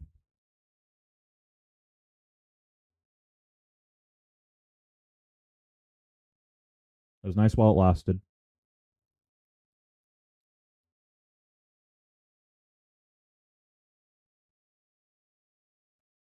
We might just draw onto another card and just block our whole hand.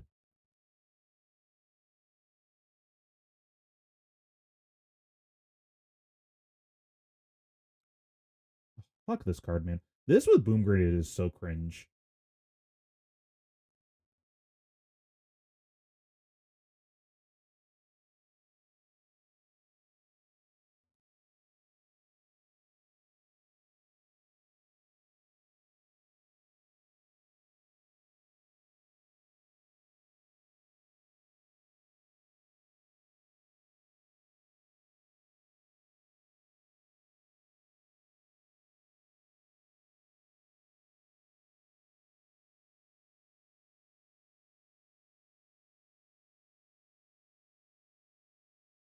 I think we just take the Boom Grenade. Just like block 6.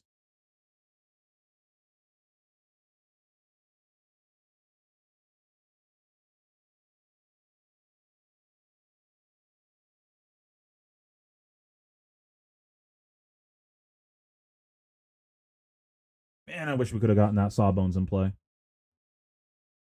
We're just getting Omega punished for just like never finding a turn to get a Sawbones in play.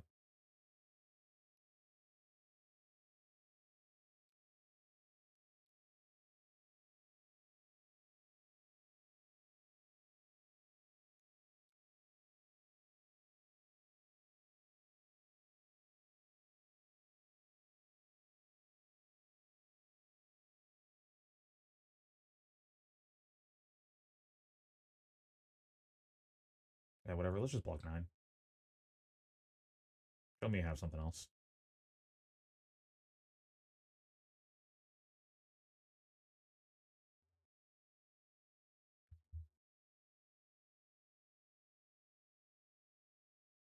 I just don't want to let him untap everything as well.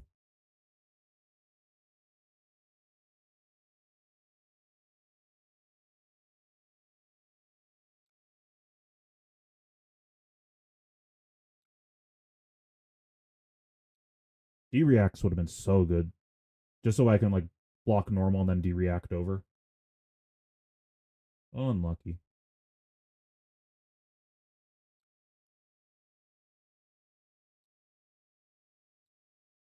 Oh, of course.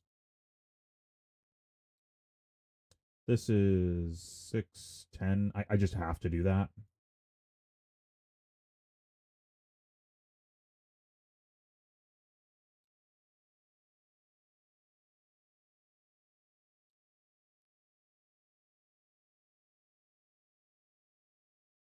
And he's gonna get to shoot me.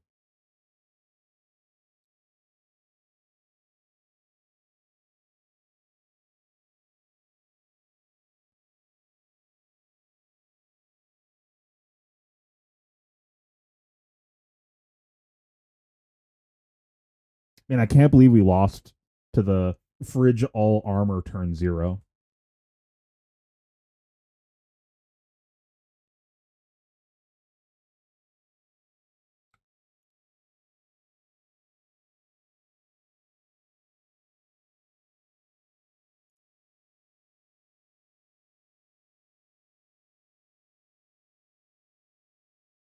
Could still technically win, right? Because we got a 1 off of this.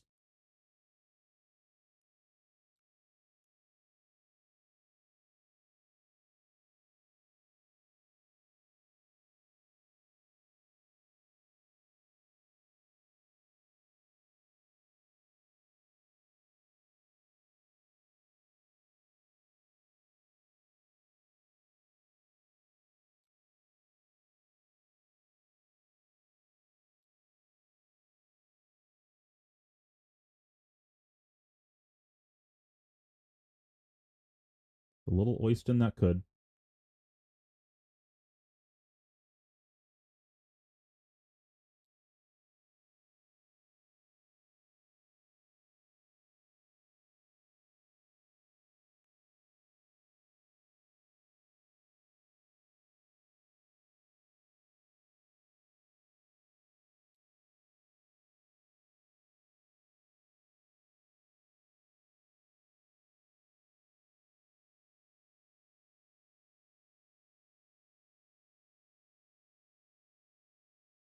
At least the hand blocks. This does not matter. I, if you this will never trigger.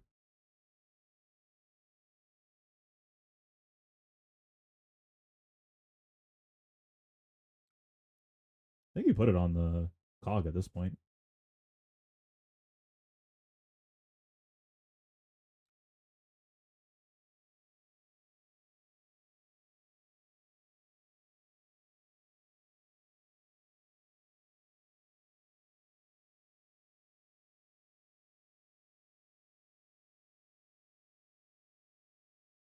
Please no 6. We can deal with 5.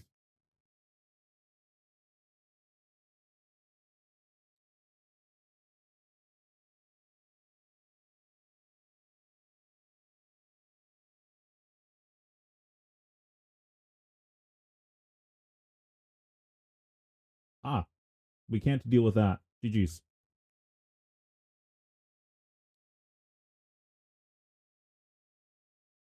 Where the fuck is a good game? There it is.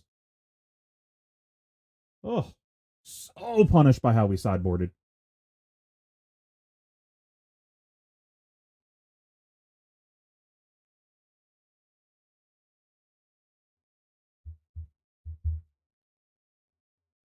I'm trying to think if there's like a decision that we could have made different that game. There's like a couple spots that we could have chosen to take more damage to attempt to play the game, but with us already having allies and board, that seemed kind of dubious because it's take damage to establish more allies, but we didn't have the action points to play everything anyways. So it's better to just keep attacking with what we have, I think. We just needed like one of those hands to allow us to play Sawbones. Maybe we were supposed to play Sawbones instead of playing the Conch and Arsenal the Conch. Let's go take a look at that. Was that an option on that turn? Take a look at that.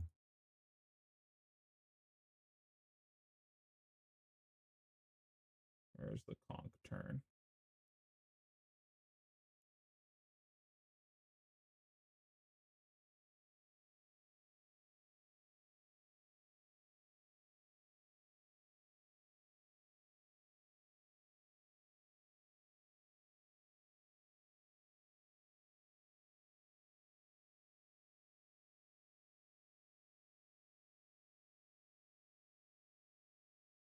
It's this turn.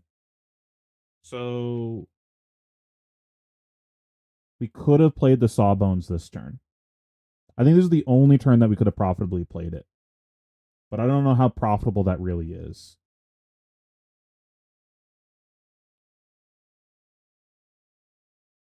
Let's play Sawbones and swing, and then pass Arsenal, conquer the high seas.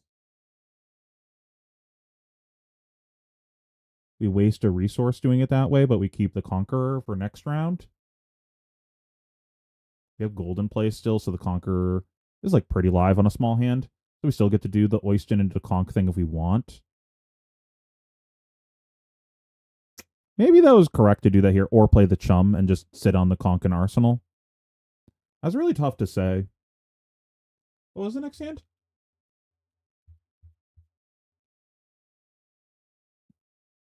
Yeah, it allowed us to play the Conk pretty profitably, actually. This would have let us go Tipple, Conk, swing with Sawbones, though probably trying to tap the Sawbones every turn for the rest of the game, honestly, for its ability. So it'd just be Oyston instead. So maybe we Arsenal the Tipple. Block with one of the blues if there's a blue on top. Kind of want to get the Chum out of our hand, though. I guess we could also block with one of the blues, Hero Power, Dead Threads Conqueror, swing Oyston. Really depends on what our next card that we draw off of Hero Power is, though.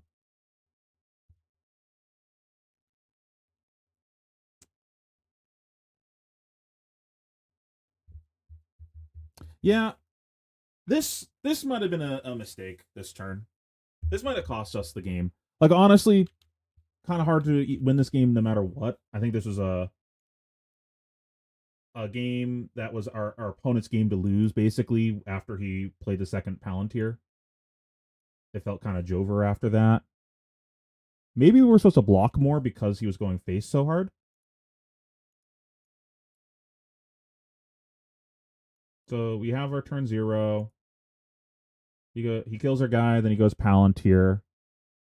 We could have blocked more on this turn. We blocked for 3 to have a turn. If we block with one more card, our turn's kind of dubious.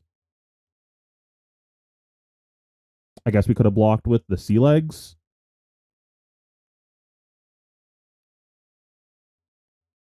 We could have blocked for 6 here.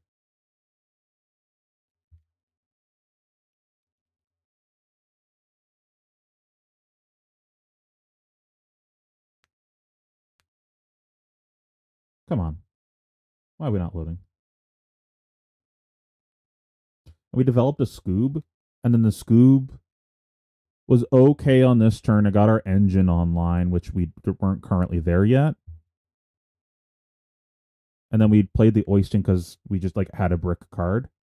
I think that was just kind of making the best out of a bad situation.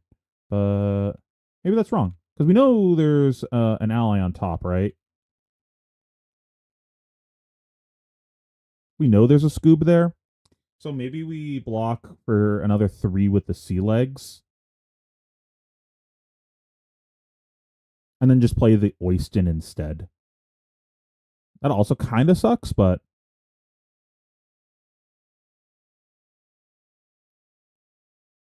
then what are we doing with the Scoob?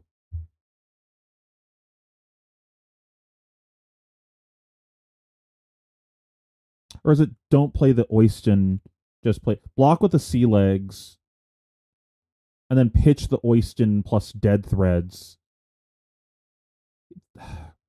It's hard to say if that's better because the Oyston I think was the only reason this game was even close. It it dealt 9 to 12 damage, something like that. I think if we didn't have the free swing every turn, this game would have been unwinnable. We just got an infinite free value out of that. And then what was the blocks on the following thing? It was probably wrong to block. Maybe it was wrong to block 8 on the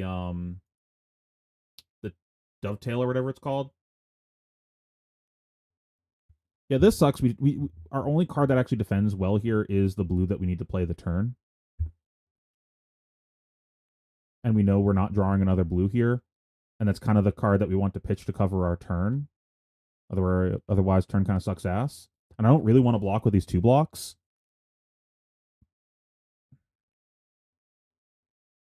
I think we're a little priced into not blocking on this hand. Especially since he played the bird. What was the block on the dovetail? We blocked like 3 cards on that or something. It's like maybe we weren't supposed to block this. But then again, we're at 25, so it's like, well, if we're not blocking that, what are we blocking?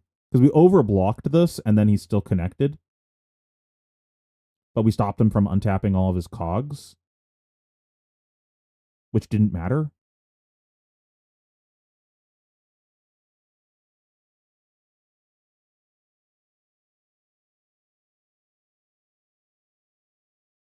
You can only see the February screen. Oh, my bad. That better? Sorry. I didn't realize I opened it in another tab. Um, yeah, this is another one where I'm like, I wish I had the Sawbones or a D-React. D-React goes kind of crazy here. Like, you just block normally, and then if they tap all the cogs, then you D-React over. I don't want to have to make this fork decision. I wish I had the life to give up here. Like, we're at 25 to 37. I can't really just like tank a giant hit. We're just gonna get run over. But maybe we're just supposed to like not really block, like just block with the sunken treasure and try to race from here. It's so dubious actually doing that. Because if we did that, he would have given this go again. And what? +1? How many cogs? He would have given it go again +1, so it would have been for 6. 10 from the boom grenade, 16 from the throttle, 18 from his gun. I don't know if we can just like num take 18 damage here. I mean, block with the sunken treasure, take 15 damage, go to 10. That seems really dubious. And then we're attacking into him having 3 cogs, so galvanizing is really good on his side. Because what we could do is play Tip the Barkeep and Avasti, attack with 2 allies, play another ally, attack with that ally, and then the eye might cover all of that. The problem being after this chain on his last chain link, I believe he kills the rigor mortis. So if we did do that, we could not attack with all of the allies. So it would probably just be attack with 2 allies. So maybe save the gold kiss for the following round. Maybe Arsenal the Tip the Barkeep. Like attack with 2 guys. Play the Sawbones here. Maybe this is where we play the Sawbone. Like if we're gonna lose this fight anyways, just like block efficiently, play the Sawbones.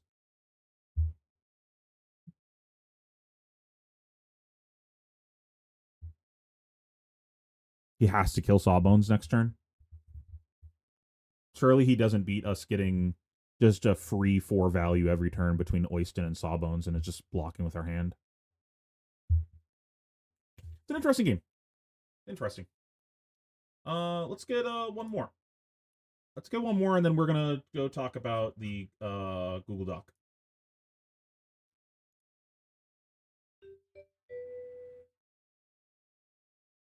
Potentially a sideboarding issue. How does he sideboard? He does keep in the D-Reacts. Takes out the Sunken Treasures. That's kind of suspicious.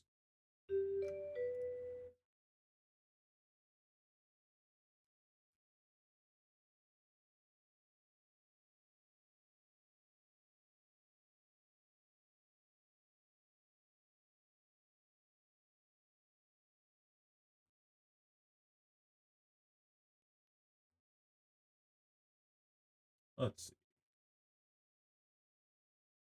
God, I don't know what to take out on their list. Probably these. If we're doing that, then these come out.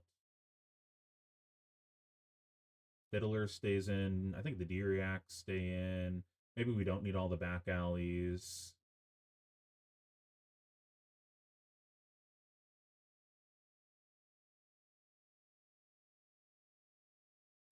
Like maybe one or both sea legs. Probably both sea legs, honestly. Seems kind of medium here.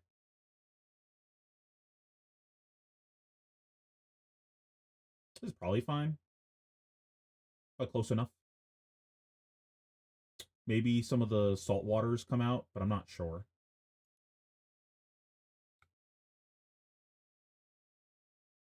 Hmm.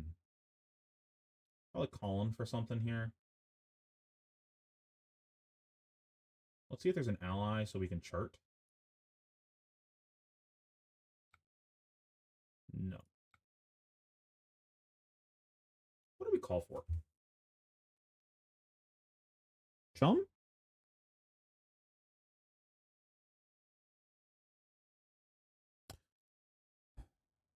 Arsenal this? Balance. Balance is interesting.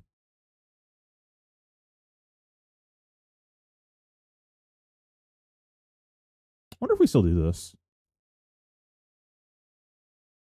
That way we have the resources to play the chum. I guess we don't need that. We have dead threads plus this, so it's just better to do this.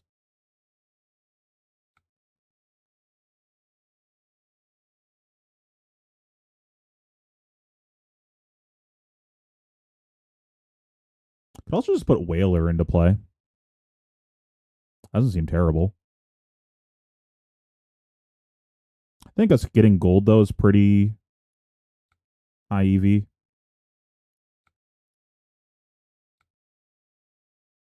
Just so good at the game.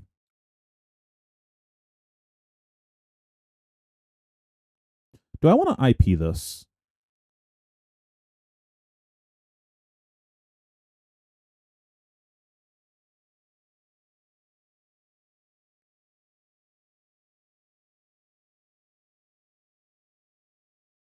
Just to make sure we have a blue.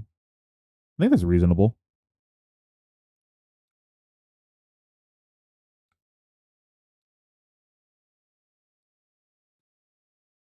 He is playing 64 cards. Interesting. I don't think we give him a filter. I don't think there's any point in that. So let's just pass.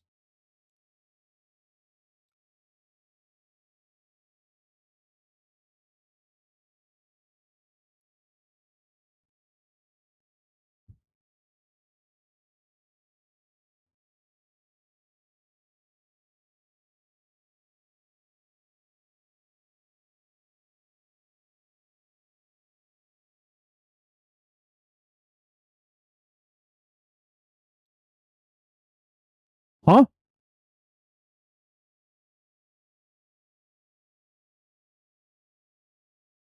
What is this?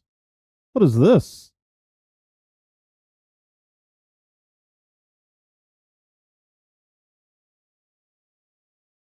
Do I activate Chum?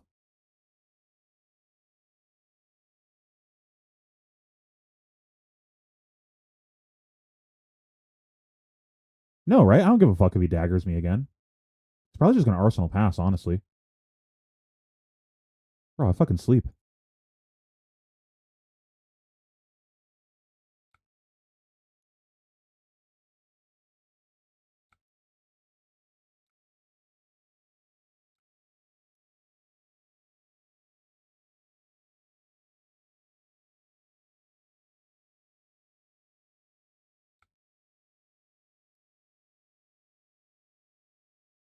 Why did he dagger me? I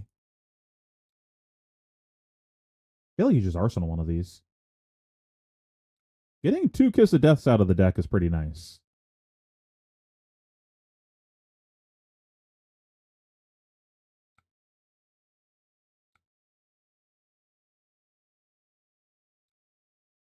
All that for a drop of blood. Nice 4-card 3. I will move directly to the sleep phase. Yeah, I feel like you don't dagger me there. Not even like the mark mattered. I don't think your Arsenal was worth 1 damage. Whatever. Uh, so I think we look first so we can figure out whether or not we're playing this swell.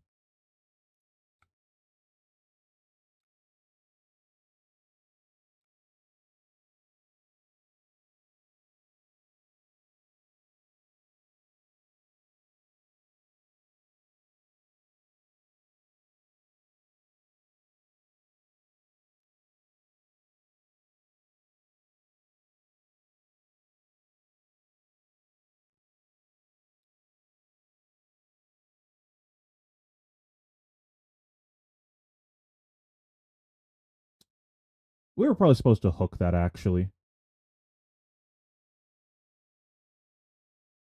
I'm not going to go back. We were definitely supposed to do that because we knew that we're playing a loot the hold. We needed to spread out our on hits. That was a really big misplay.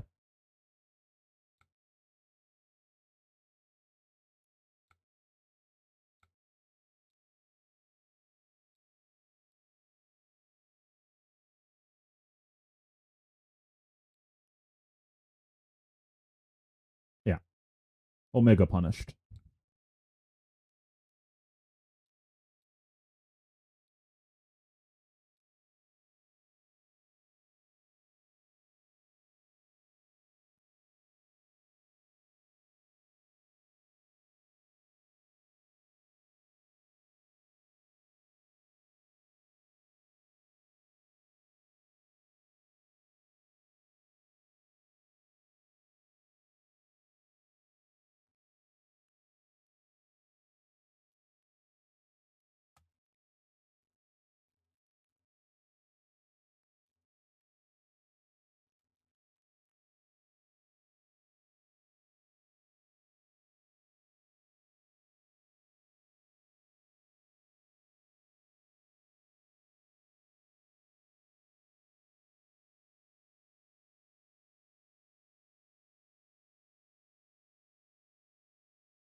Oh,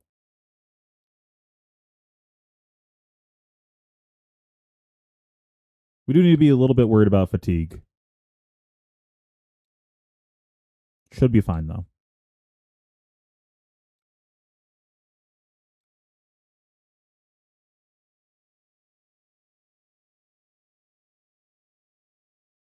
Is Arsenal the tipple? Put the jittery bones back in the deck to go with our prismatic ley line. No, we're not playing prismatic ley line.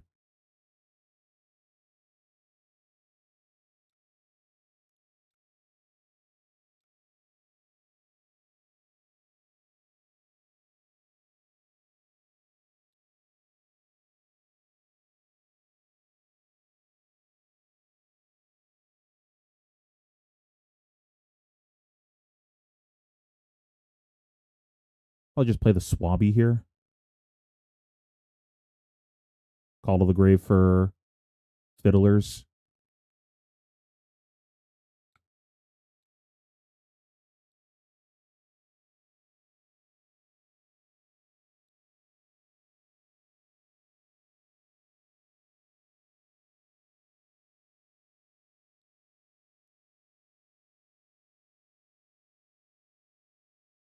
I don't think I want to draw that. I think I'm fine just drawing that next turn so it'll go with this tipple that I already have.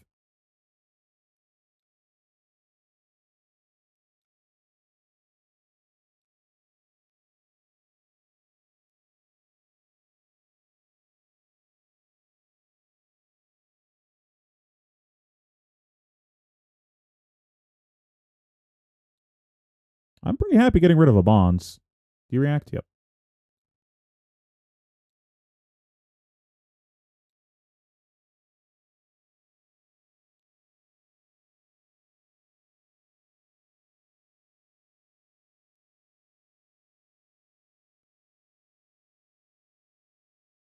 Okay, so we need to get some Gold Kiss going.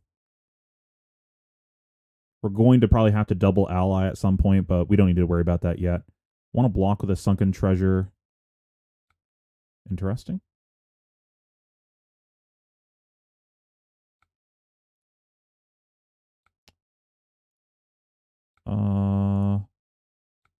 At some point after the hand with the Avast Yi, he's going to have a Codex.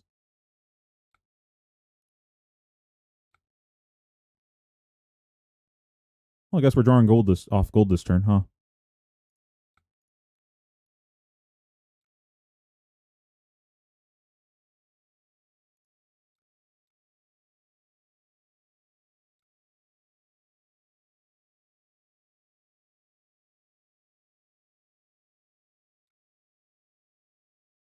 Maybe I should have hooked this guy.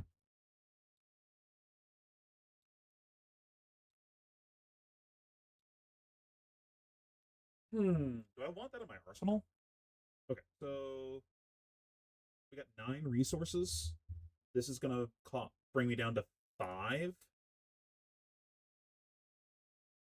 So I can draw off of gold if I want. I think that's pretty reasonable to draw off of gold here. Leave the resource sink in my bin.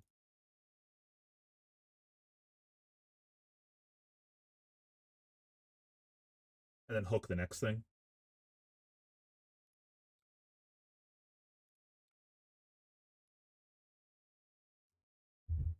Stream's going good.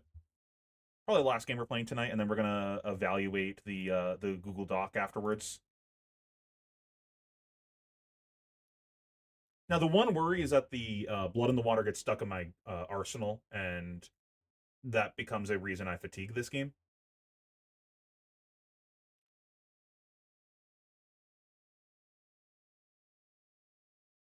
Like, surely opponent attacks me at some point, right? If he just never attacks me, I don't think he wins this game. I guess that's a reason to not do it because he has balance.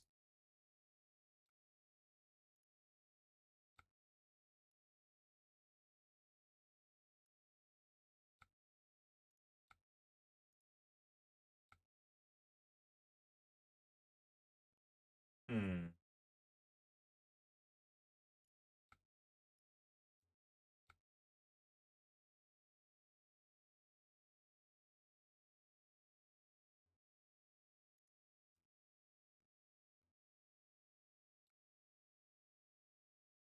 So I want to give him balance value. He probably gets balance value at some point, and there's nothing I can do about it. I am through a number of my tipples, though.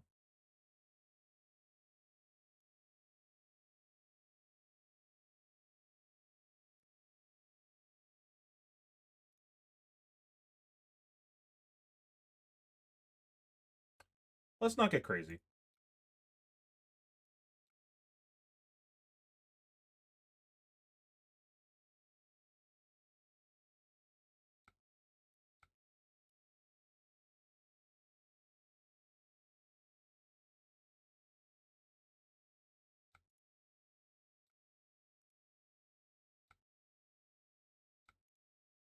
This might live. He had a really inefficient clear last turn. He used a tarantula toxin to clear. That might not be a stealth attack.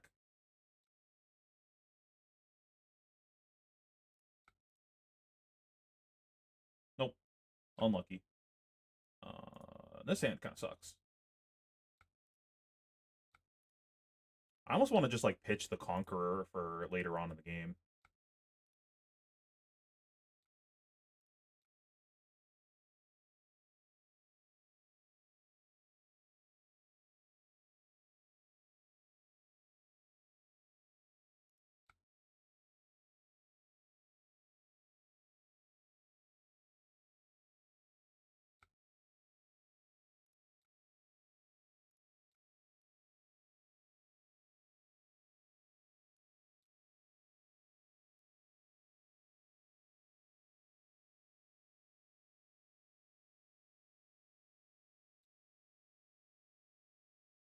Nice, we made damage progress.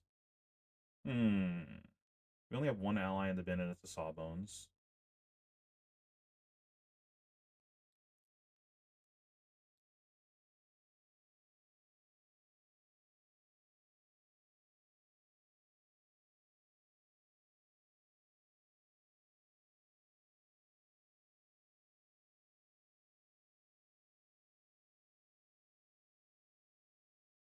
I do really want to get this out of the deck, though. That's the other thing.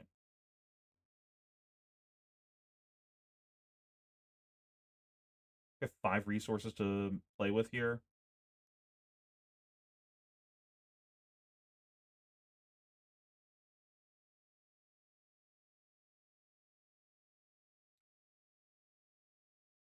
I think I just want to pitch the Conch and put it back in the deck for later.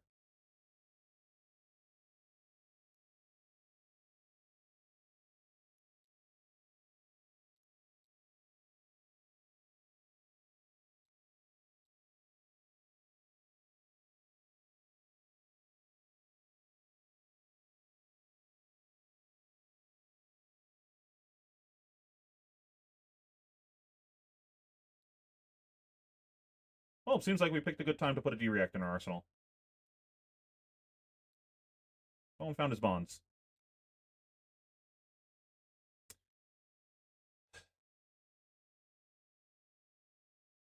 It's like the Eye of Ophidia hand right above this, right? So I think putting the conch above that is fine. Or like underneath that. Well, this is not a great hand to see when there's bonds incoming. That's for sure.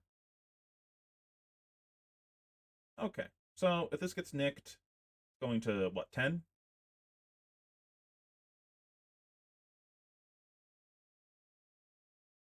This blocks 10 right here. We can also quick dodge for an extra 2, and then another 1.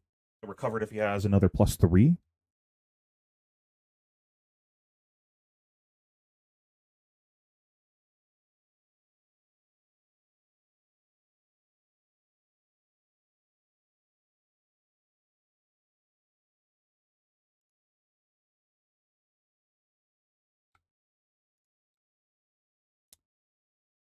I'm really good at drawing the all ally hands, aren't I?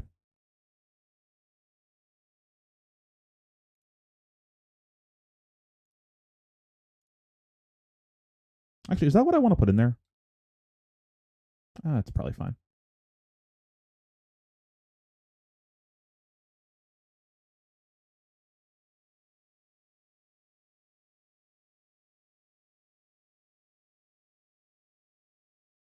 This sucks. I think we might be just trying to draw off of gold.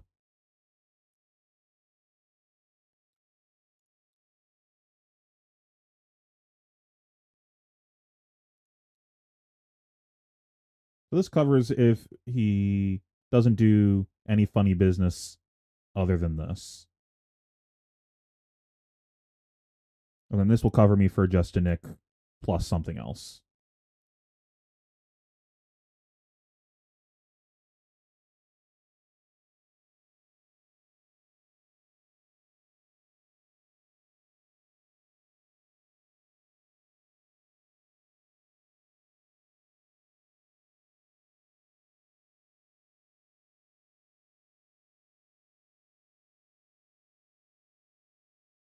I think I'm fine just letting bonds happen most of the time, but given what we currently have, we actually are in a spot where we can fight over it. Though surprisingly, he just did nothing. Second bonds, Keck W.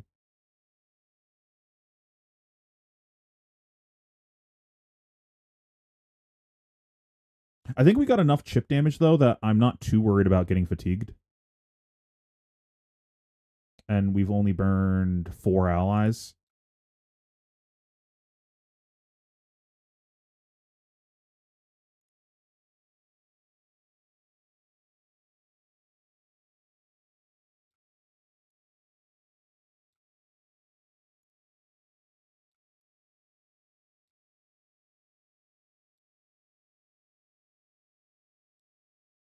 Well, that's unfortunate.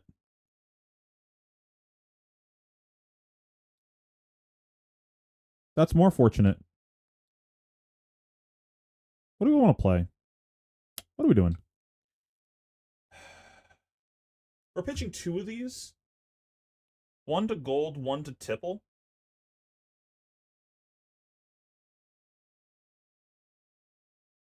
And then putting 1 in the bin, floating 1 resource, and then we can dead threads for a second resource, and then we have a random card off of the top of our deck.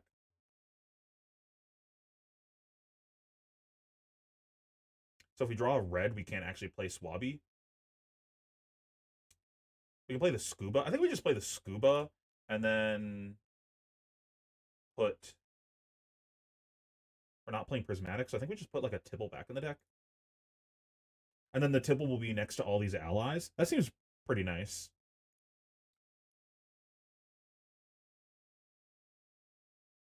What did I add? Scuba? I'm just literally playing Hamilton's list right now.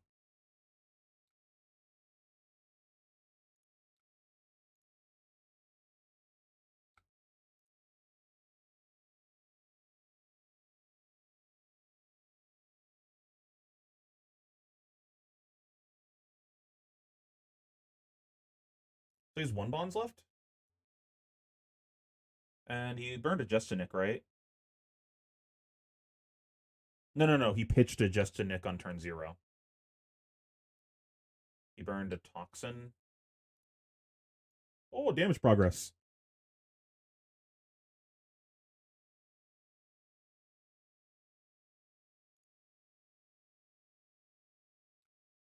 Right, we do need to play a blue. I almost forgot about that part of the equation. That's incredibly unfortunate.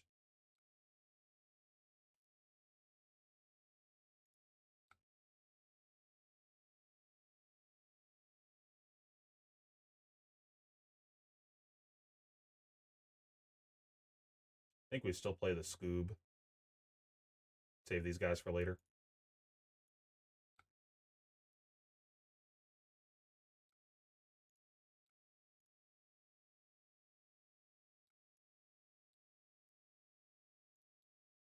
What do we go through? 3D reacts? Yeah.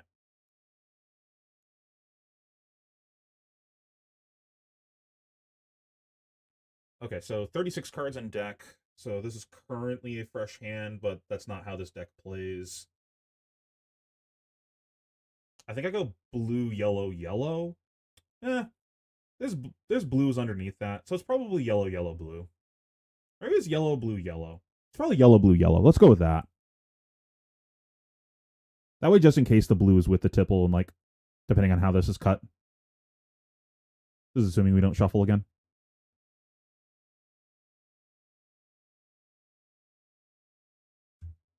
Maybe it's worth hedging and playing one prismatic.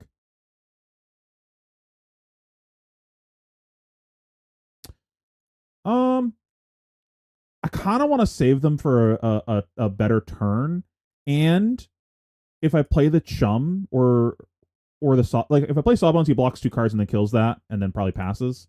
Maybe daggers me. I want to entice him to actually attack into this Blood in the Water. I want to get this out of the deck.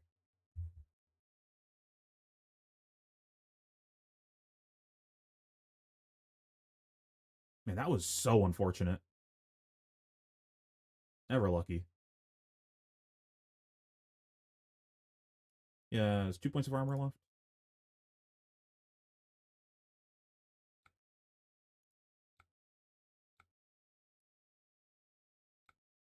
And now we probably are all set on gold for the rest of the game. On top of like what we're just going to passively make. Like, I'm not going to go out of my way to care about gold. Okay, so I wanted to do. So that hand might be a little resource light. So I want to do Sawbones, Tip, Swab.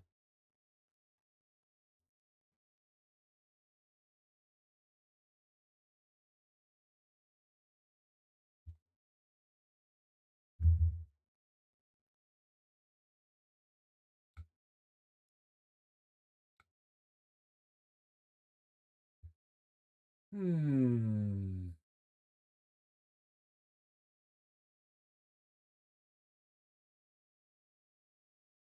Rather annoying.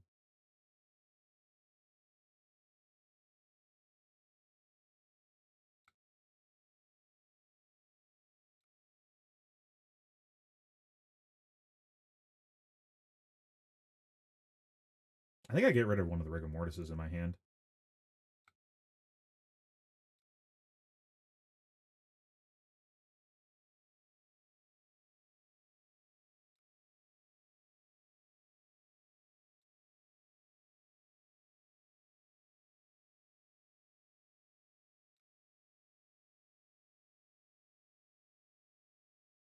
I probably should have compassed there actually to see if the top of my deck was the right type of thing. Like, that might have just not had an on hit because I had a red on top.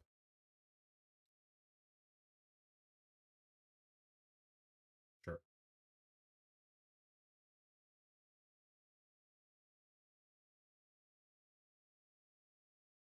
Yeah, I just wanted to cycle my arsenal, basically. It's really not that deep.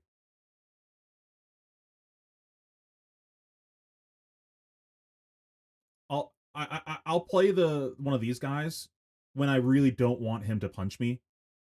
Like, if I have an arsenal that I want to protect or something, and I know this is going to incentivize him to just kill my guy and pass. Also, I will say almost every turn this guy has played just gets blown completely out by the uh the new hand trap that -1's the power or something.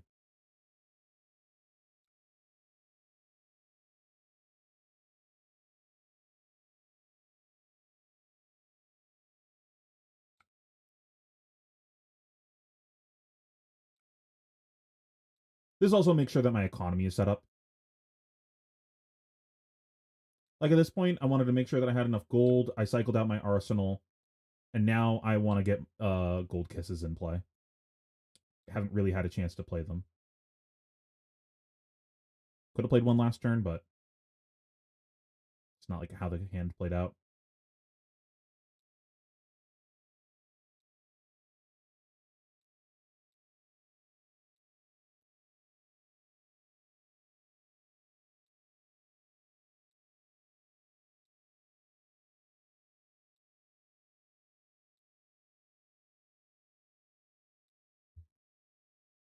Hmm.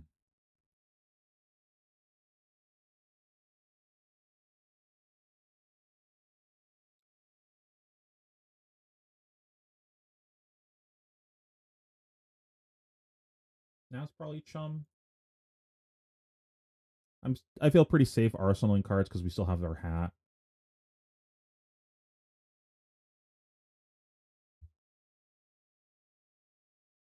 Got a lot of resources to fuck with here.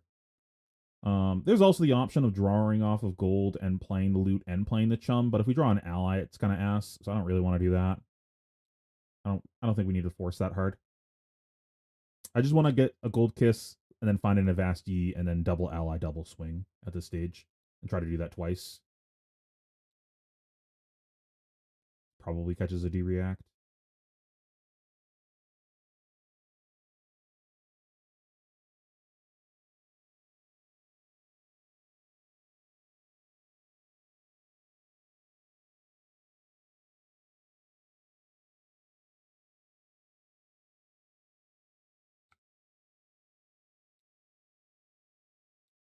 Or not.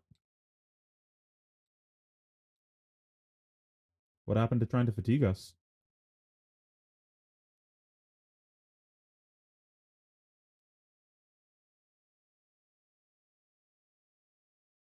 Hmm.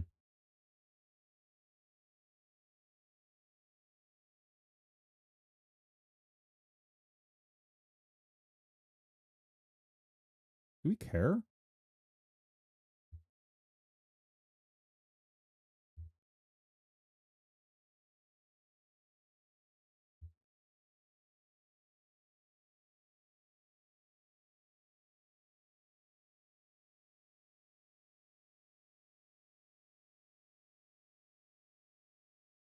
I feel like I don't care.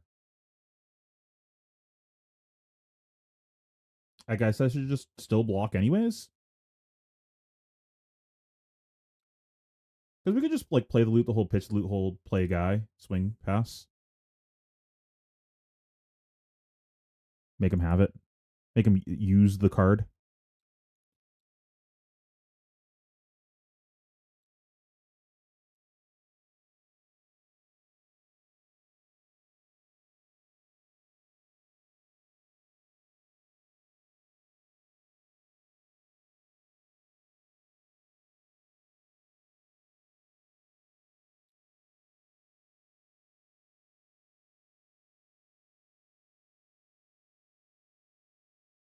That's fine.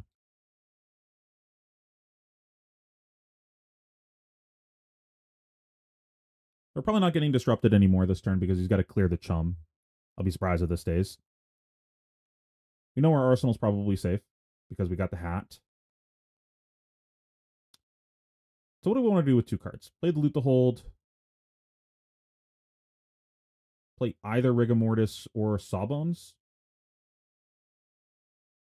This smells like a re-equip to me. So if he's going to play a re-equip, I don't really want to play a Rigor Mortis into his Tunic counter. So probably play Sawbones, so get rid of Tipple. Then we arsenal the red Tipple.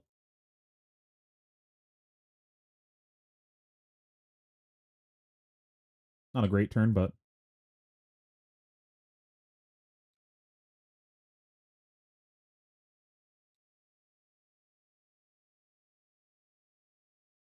Just like we wrote it up.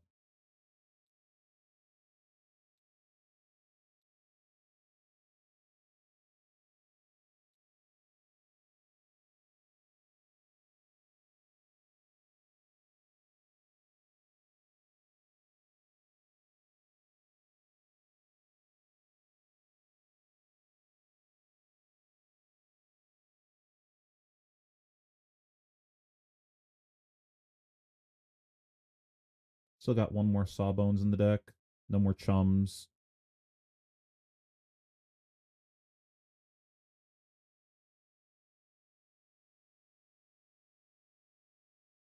And we still got full armor up.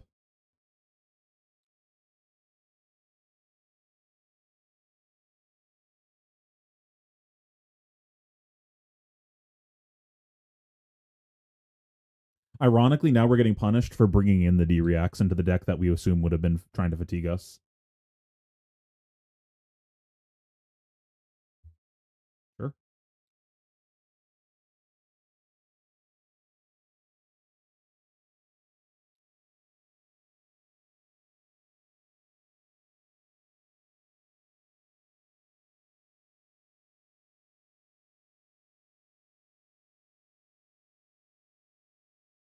Is there anything that we care about killing in our deck right now? It's just the conch that we overpitched, right? We have 2 Rigor Mortis.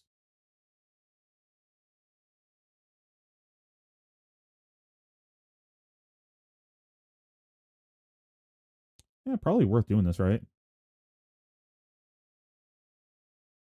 I guess I care if I hit the tip the barkeep. I think we're always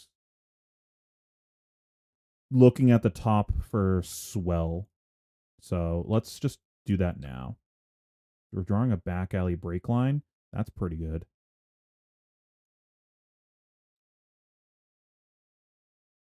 Actually, does that do anything? Doesn't do anything.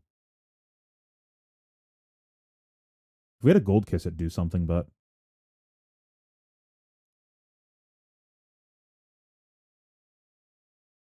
I'm curious what the arsenal is.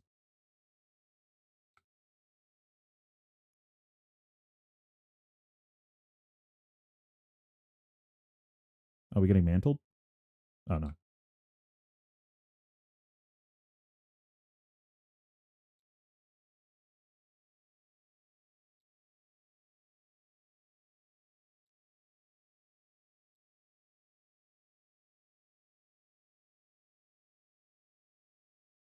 Well, that's sick. We got the boots off the table for no reason.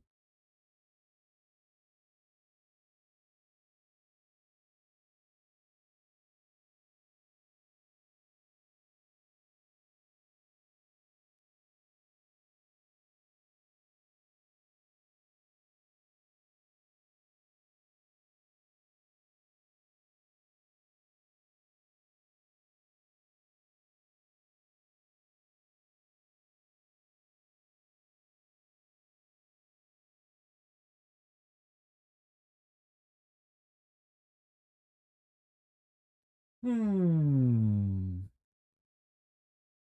I don't actually know if I want a double ally here because we're not actually swinging with the other ally. I think I want to draw off of gold.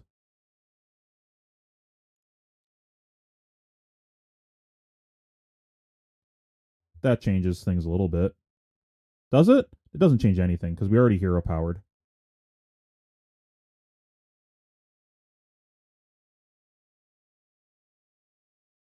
We might still do it, but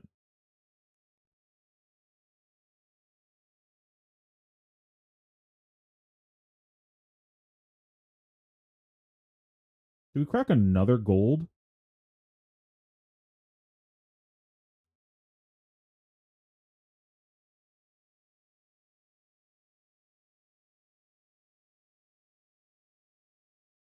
Because if I play this, end this, end this, I'll have one floating with dead threads up. I won't have one floating because this costs 1. No.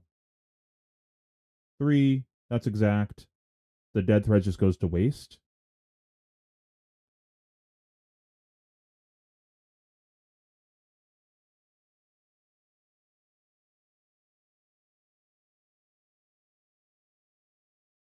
Probably just sit on the tipple, I guess, right?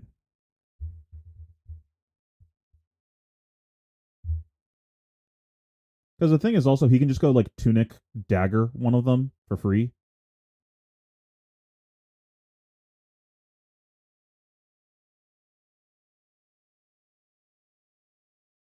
Man, if this was where the Oyston was, that would have been crazy.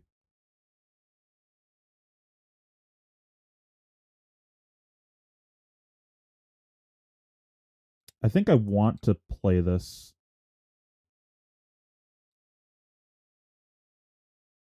Hmm, I guess I play Guy first.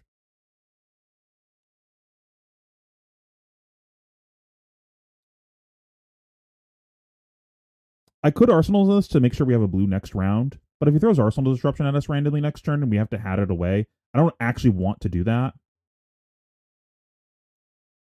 I don't want to fight over this card. I want to make sure that I have that for once we draw an Avast Yi. Have we seen an Avast Yi yet? One. So we have one left in the deck. And then we have Call to the Grave. Where's Call? We have one Call left. So we have two ways to make an action point and two tip the barkeeps.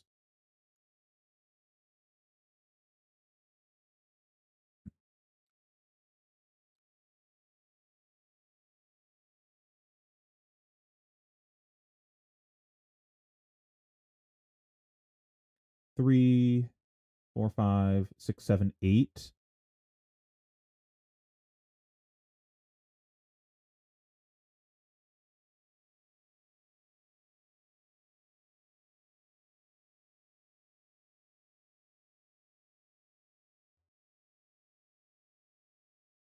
It buys another card from him. I don't know if I care though. Like literally just a blue kills both of them and then he punches me. I don't think it's worth burning the card for no reason. He's at 10. We just need to like we don't need to do nutso value on the board. We're never losing due to life totals. We need to get to that conqueror hand and have a double ally turn. We don't need to get fancy with it. Just play the game.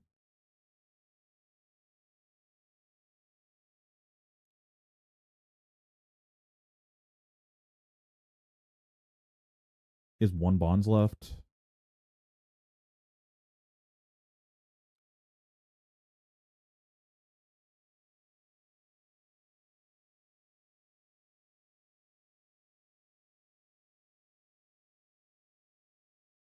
Hmm.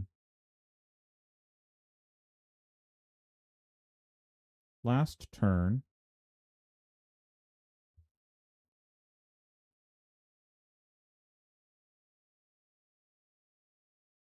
What did he do last turn? Attacked us with this and didn't react over.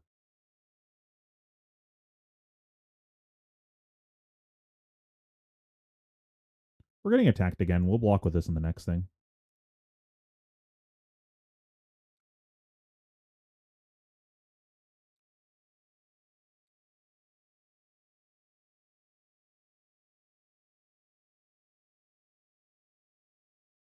Surprised he used Leave No Witness instead of his tunic. Oh yeah, we also have a Humperdinck still in the deck, right? I'll get to your weird question in a second. I can't read that much while playing.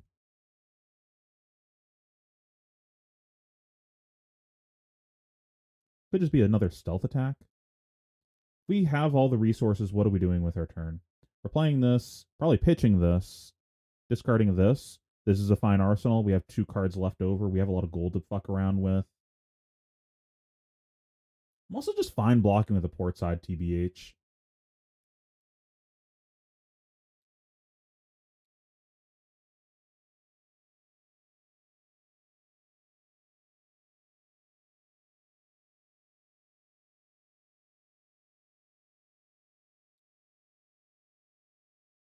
Another stealth attack? No. Oh, Codex. That makes sense. Is it hat time?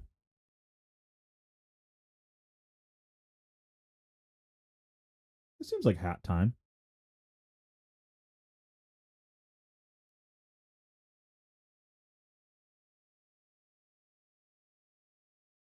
We know his other codex is at the bottom of the deck. He's got another one coming up soon.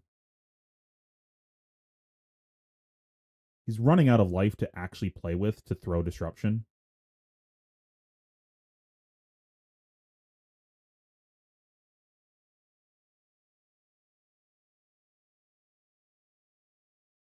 If we just block with cards, we don't really have a turn. I think I just give him hat and move on with life.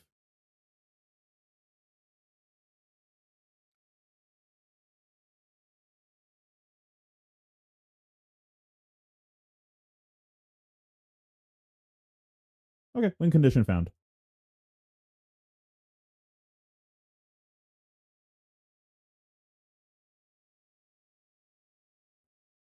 I think we go port side. Dead Threads Tipple. I think that makes sense.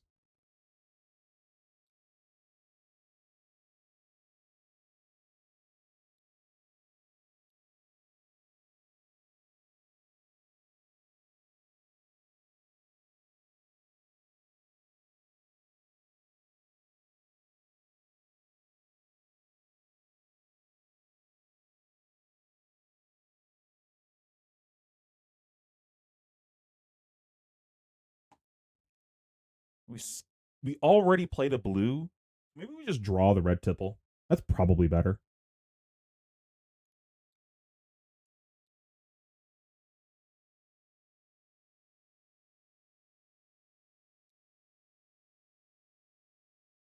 We got through his balance.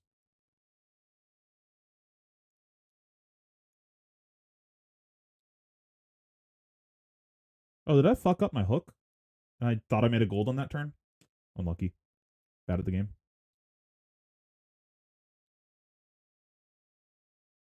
All right, hit a blue one time. Good at the game.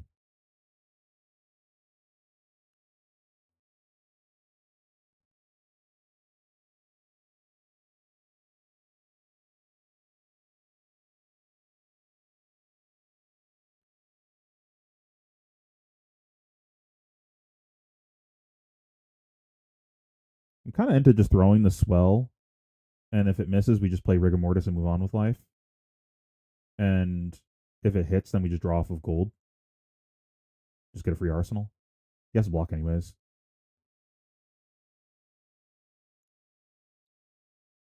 We're coming up to that conk hand soon also.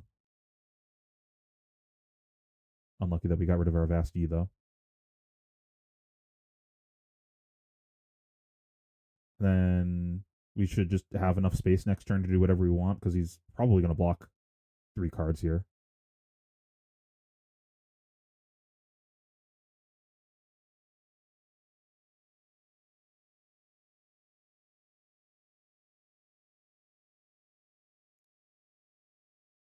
We don't have any charts left. So we got to play a 5-card hand to play this whaler.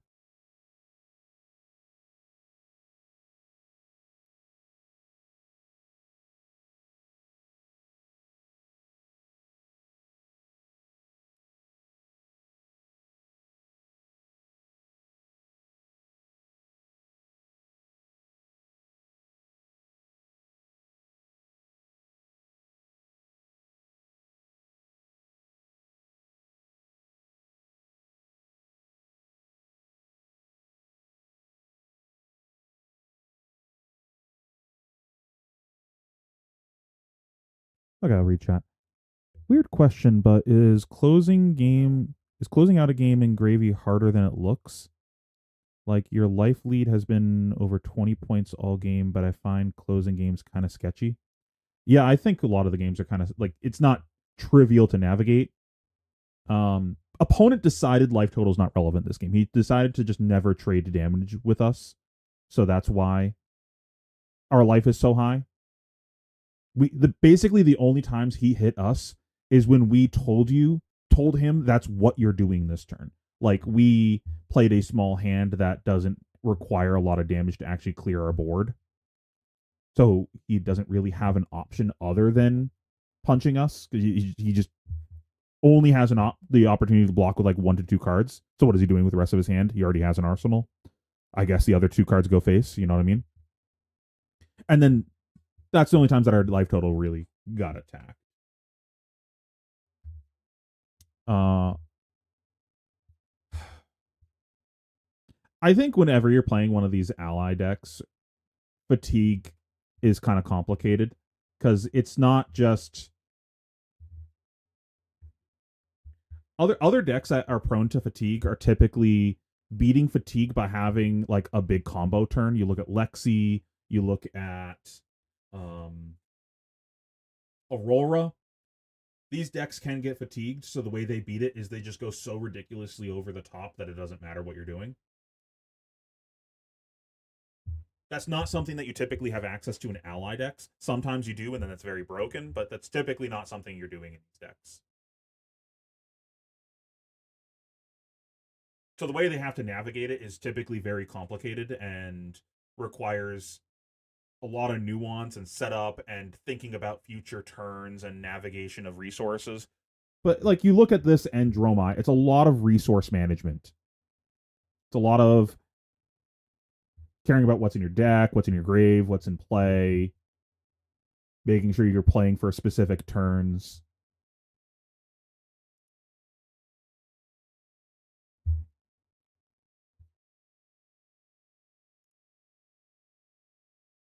If he doesn't say anything in a second, I'm just going to leave the game and call it a win.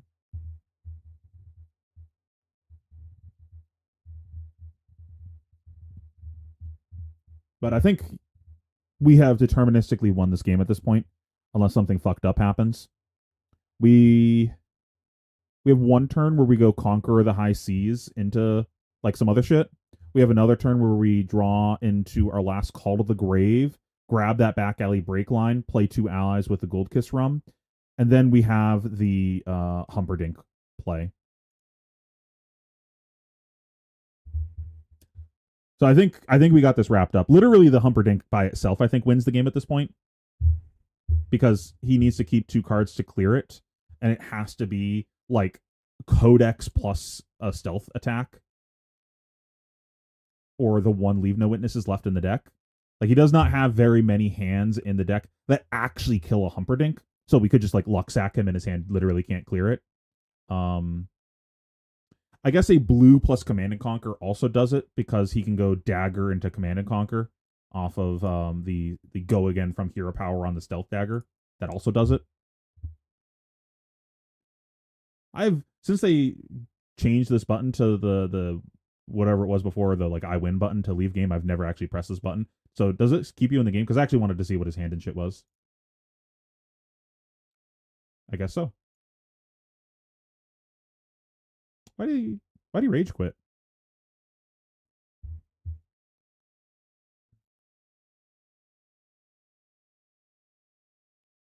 Block for 3. Oh, this is fine. You block for 3, block for 6,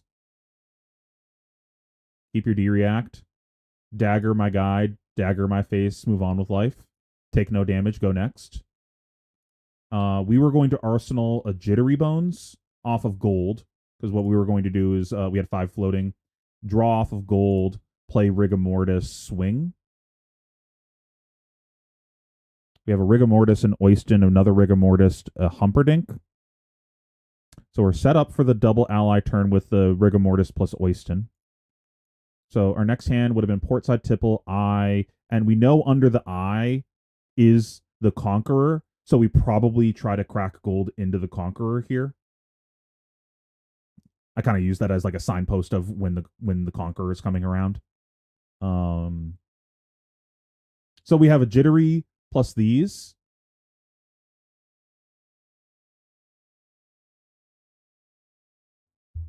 There's at some point a Tipple. We went Tipple that we put on the bottom from Scuba, and then we went Ally, tip the Barkeep Ally, and that hand, is it right after the conch or is it separated? I think it's separated by like 1 to 2 cards because the turn we pitched the conch, we went pitch conch and another blue over pitching, and we sorted it conch blue. So there's at least one card separating that. Wait. The turn that we did put that on the bottom was that turn because we played the Scoob pitching those two cards, right? So this is me just trying to work out a pitch deck in real time. KW. I'm not cheating. I swear. Um, okay, so I don't remember what the blue was though, but it's conch blue. Wait, shouldn't the tipple be before the conch? Because we did the Scoob. Maybe the Scoob wasn't that turn.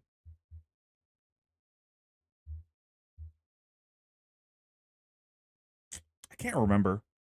I'm pretty sure there's like a card or two separating the conch from the tipple, and the tipple is the start of the ally tip the barkeep ally.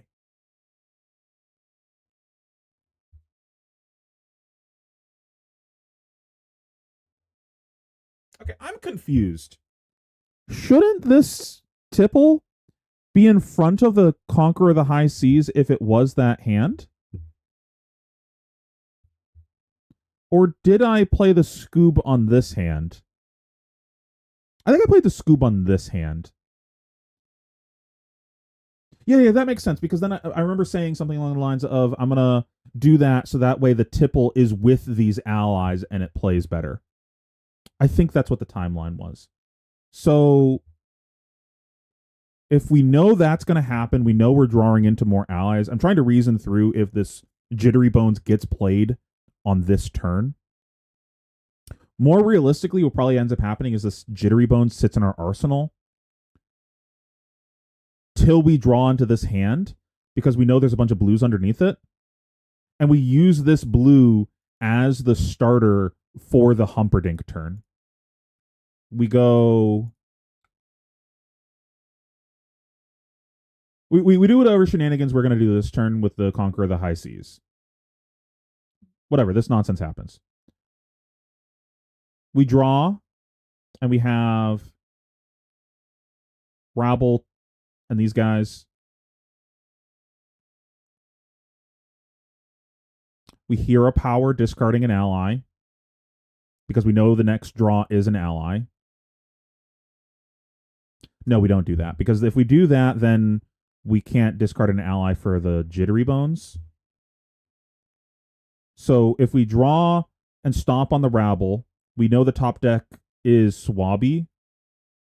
So we go Jittery Bones, kill the top of our deck.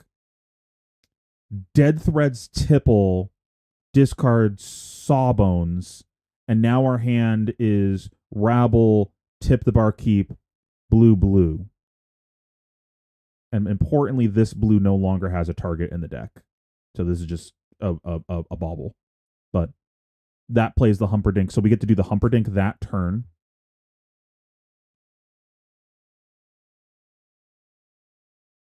This hand kind of sucks.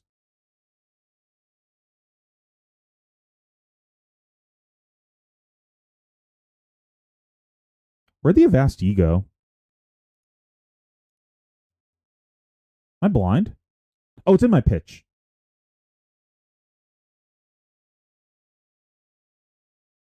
Okay, so both of our action point generators are underneath this. So we would draw literally right up to that. So we probably just like draw gold twice that turn to draw into the Vastia and the Call to the Grave. Go play one of them, double ally, double swing. Arsenal the other one. And then in two hands, we come back to tip the Barkeep and do it again. Okay, I think I figured out the end game. I'm sorry if that was boring. I needed to go through the mental exercise of it because I didn't get to finish the game, and that's like an area I need to work on with the deck. I need to make sure that when I'm in a situation where I'm actually doing the thing, I don't fucking toss the game. You know what I mean? Yeah, this was like the polar opposite of the other game. We like boarded in the D reacts and then they were bricks because our opponent decided to not go face. For the last game, we assumed they weren't going to go face, so we didn't play them, and then they just went face all game. So maybe we need to adjust our sideboarding for when we need to hedge a little bit more. So maybe in the this section, we need to like rephrase this as like decks that we have to hedge against or something. Okay, so we're not playing any more games today. Probably play some more later this week though. Learned quite a bit though. I think that was a fruitful day. So let's start going over some of the stuff on the dock of what we got right, what we got wrong, what we still got to work on, and then I'm gonna update this doc after stream, probably like in the next couple days, and create a new section for it of like kind of where we're going forward from here. So this was just a section on heuristics while I'm playing the deck, just to like put myself in positions to learn. Like I don't know if this is the correct play or not, so I'm just going to be ignorant and make the play because I need to know when I get punished. I think these did a good job for while I was learning of facilitating that. I liked these learning heuristics. They're definitely not things that I'm going to be doing moving forward, though. I'm starting to have an idea of when I'm supposed to use Mage Masters. I'm starting to have an idea of how to use my Gold Kisses and when I'm willing to take damage to play them. This heuristic, though, of while I'm learning, I'm going to use this heuristic of I'm only going to attack. I'm only going to cast allies if I get to attack with them. I think was 100% correct, and we're going to keep that. We ended up adding that to the my work in progress heuristics tree of like these are going to be my finalized heuristics for how to play the deck. That got added over there. So big thumbs up when it comes to that one. I always knew that I was dropping the other two heuristics, though. They were just for while I was learning the deck. So when we first did our strong interactions, we kind of just started off with Call for Chum is a 2-card 10 with your chest. That's still good. Closing the game with Humperdinck seems good. Now, this definitely got expanded a little bit. I don't know if I'm actually going to write anything here, but I just want to do that to kind of stop and talk about it. Build your own Humperdinck.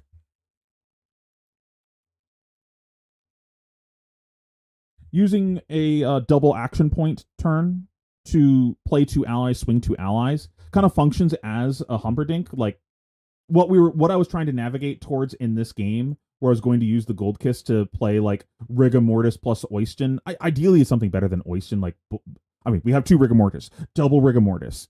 That's like playing a Humperdinck. Like, I'm just gonna punch you in the mouth for a ton of damage. If you want to clear, you're gonna have to keep cards to actually clear this. It's not really that convenient to clear this. Like, yes, the health total for this is lower, but outside of Assassin or a deck like Assassin, this is still keep 2 cards to clear this. It's 2 separate bodies. So while it's not 7, it's still keep 2 cards to clear it. Now, Assassin obviously doesn't have to keep 2 cards to clear these, but you understand the point I'm illustrating here. So strong interaction of double ally, build your own Humperdinck. Chum plus Sawbones, I believe we had pretty early on also. That's cringe to actually clear. And then this is going to be even more cringe with the new hand trap that's being added to the deck. Kind of same idea as Sawbones, just more you can't profitably or efficiently clear my board type of things. And then I think from here on forward was new things, but maybe not. There might be a few things that we added pretty early on at least. Humperdinck post Loot the Hold. Just this is essentially converting into like 3 damage here. Like I'm just taking another card from your hand, because basically with a Loot the Hold, you're saying you got to block with your whole hand, or you have to completely block the attack. But you just can't do that against Humperdinck. You're never fully blocking a Humperdinck. You have to take damage to keep cards to clear the Humperdinck. So this basically steals the game. Swabby plus Dead Threads plus Sloop. So basically, you play the Sloop, pitching a blue. You go to 2 resources. Then you hit a blue off of the top. Oh no, I'm sorry. This is not Sloop, right? That's Sloop's the Go Again. Sorry, I was thinking of something else. But I mean, while I'm on that, Swell plus Swabby, very strong interaction. Just I'm gonna pitch a blue, float 2, hit a blue, play the Swabby. I waste a resource, but it's still incredibly efficient. I'm getting 10 on offense, 3 on defense off of 3 cards. That's just a lot of value. What was I trying to say with sloop?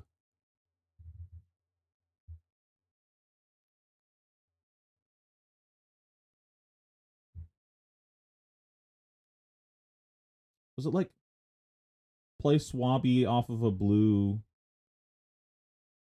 pitch a blue, play sloop, float one? Okay, that's what it was. It was do whatever I need to do to like get a blue play to this turn.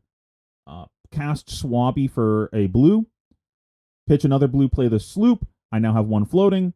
I dead threads, and then I swing with my Swabby. Same idea as the swell, except for it's not free real estate off the top. I think it's less of a strong interaction and more of just like proper sequencing.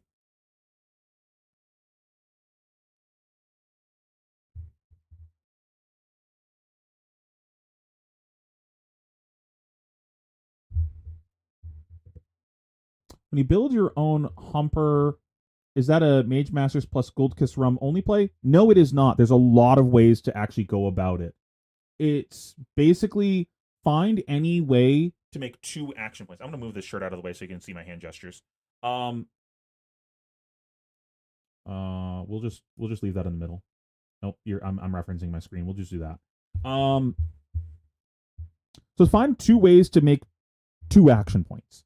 So this could be Mage Master Boots, Diamond Amulet, Call to the Grave, or something else that puts this in another zone of Back Alley Break Line, Avast Ye, but it can't be multiple Avast Ye's. You can use one Avast Ye or card that gives go again to the attack. You can do one of those. The other one has to be one of these other cards. It was Mage Master Boots, Back Alley Break Line, Avast Ye, Gold Kiss Rum, Diamond Amulet. I feel like there's another one that I'm forgetting. Limpet also works. Just I don't need to find another action point generator. This card just has go again. It's not as good as a Humperdinck, but it's a ghetto one. You know what I mean? You're still getting to double ally, double attack. Getting to double ally, double attack is really good. It's really good, but it's really hard to actually do. So I think that's like one of the best parts about Limpet. It facilitates you doing that without requiring extra cards. So I think this one we can change a little bit to just allies that cost 3, but it's basically Tipple plus an ally that costs 3 to play and swing with. So I originally put Sawbones and Anka. I'm going to expand that to also be Scoob.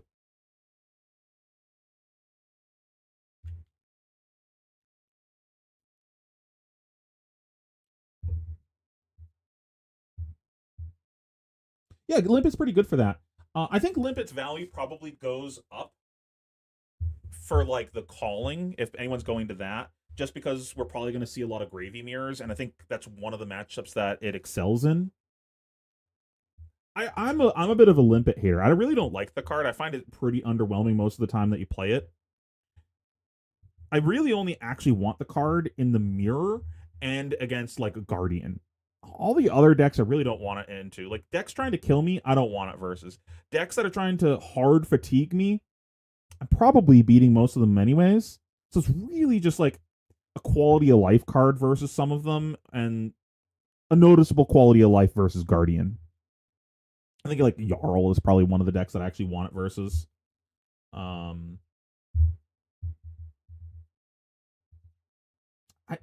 I really don't want it outside of that. Like I don't think it's very good versus Assassin. I don't think it's good versus Syndra. I don't think it's good versus it like has moments that it's good versus Verdance.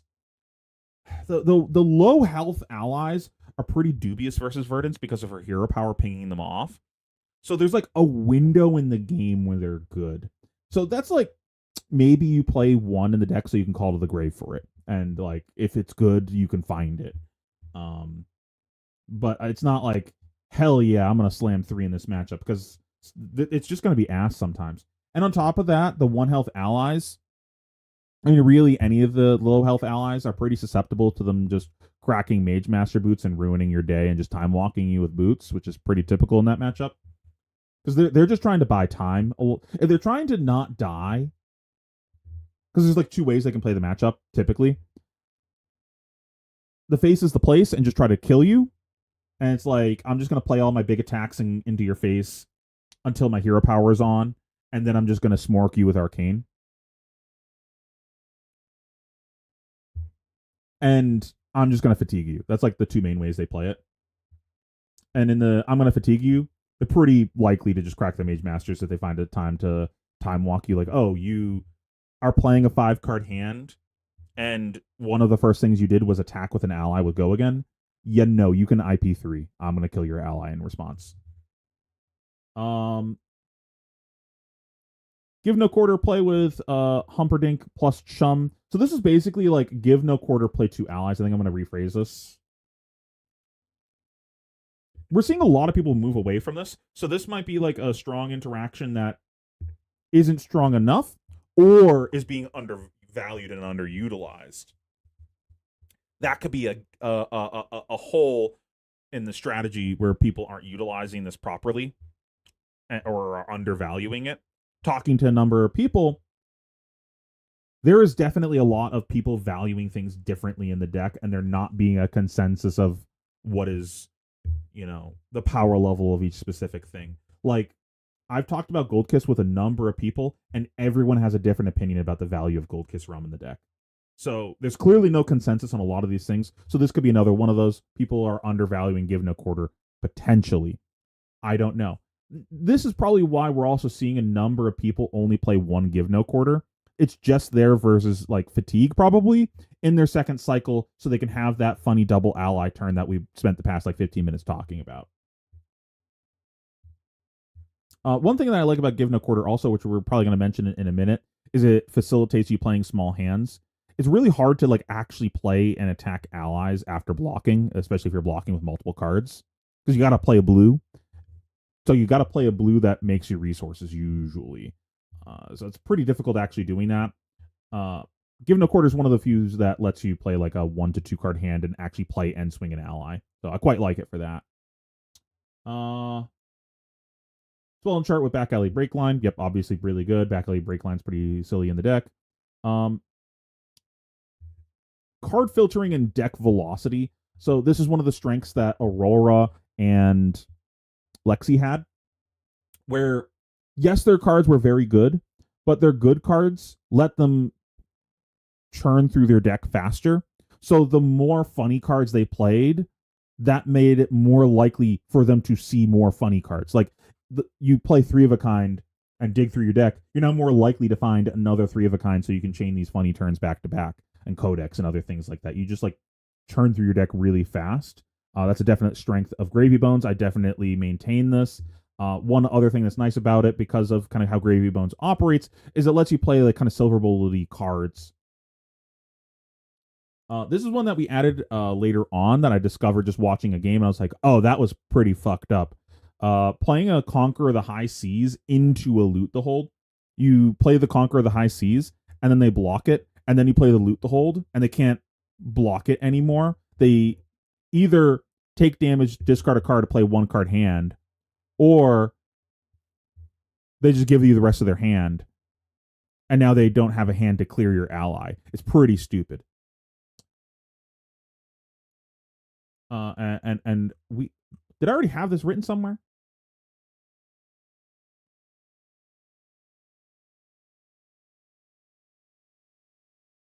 Let's move this up. Put this with the build your own.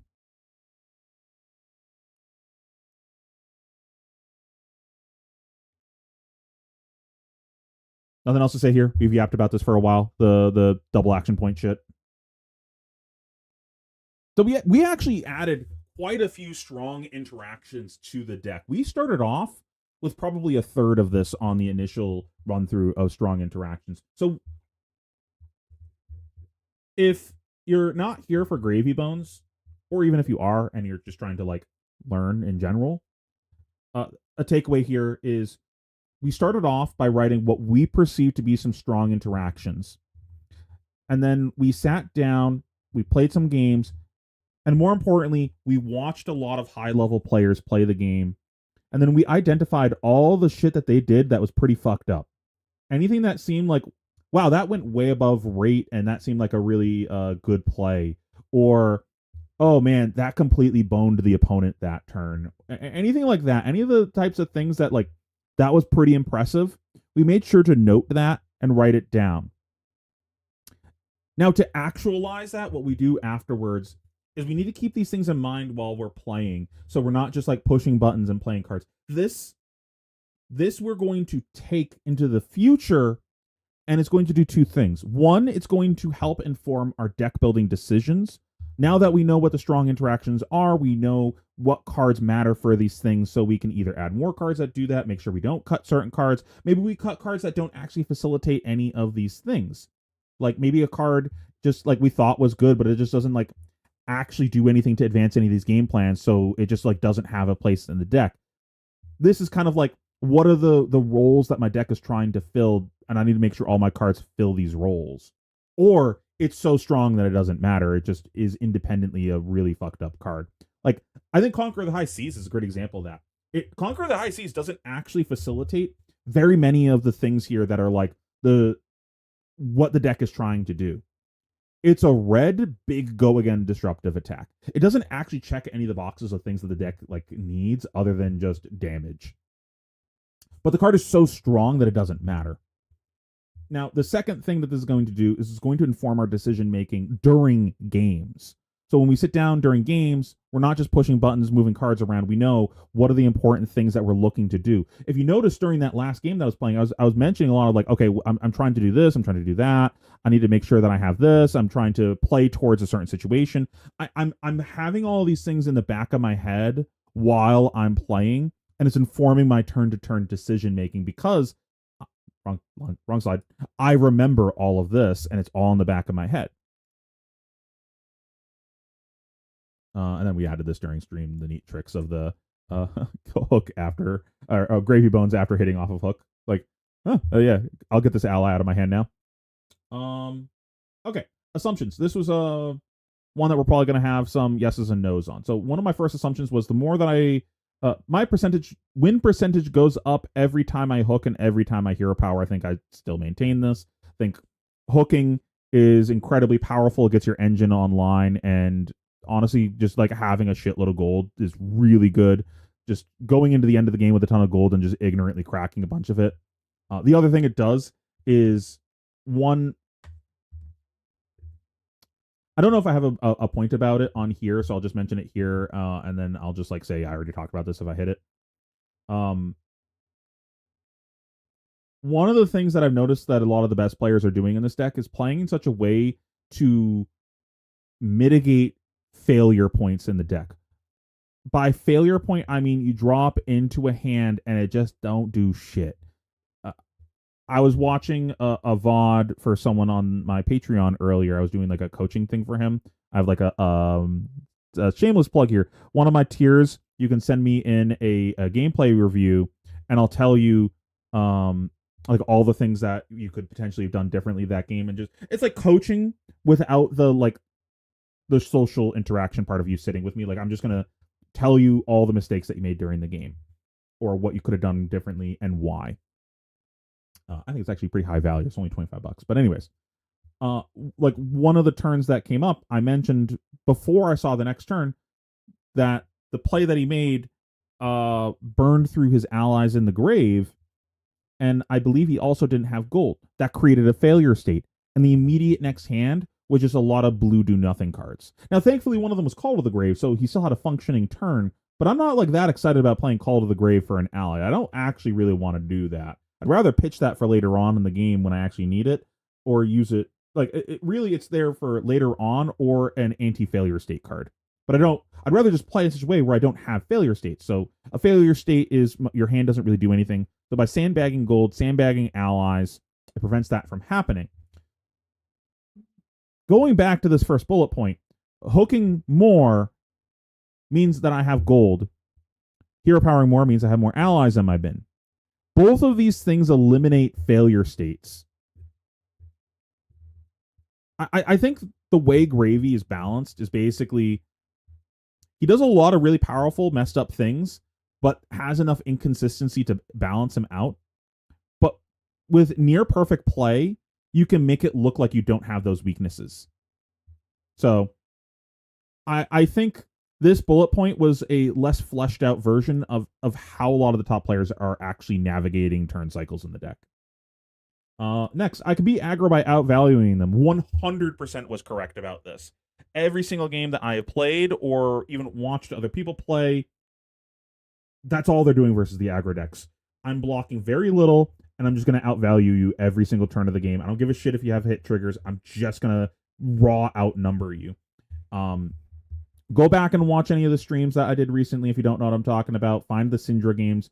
We point that out quite a bit. Very little blocking going on. It's basically just like, I'm only going to block if I 1000% know if I block here, I'm stopping you from triggering mask. Otherwise, I don't give a shit. Punch me in the mouth. I'm going to punch you back harder. In online early to mid game, do you conk if they don't have an arsenal just for the damage? Or would it be a situation where you want to punish the arsenal so you pitch it to hold? I mean, I don't know if you like weren't watching part of that last game, but I literally did that. I overpitched this Conqueror because he did not have an arsenal, and I knew he was trying to fatigue me, so I saved this for later on. It was like, I can throw this Conqueror out for 8, but it doesn't really accomplish anything. I'm going to get like maybe 2 points of chip damage this turn, and I'm not sure yet if I have enough chip damage that I'm confidently beating him in fatigue. I think we were healthy enough that I couldn't tell. Let's see.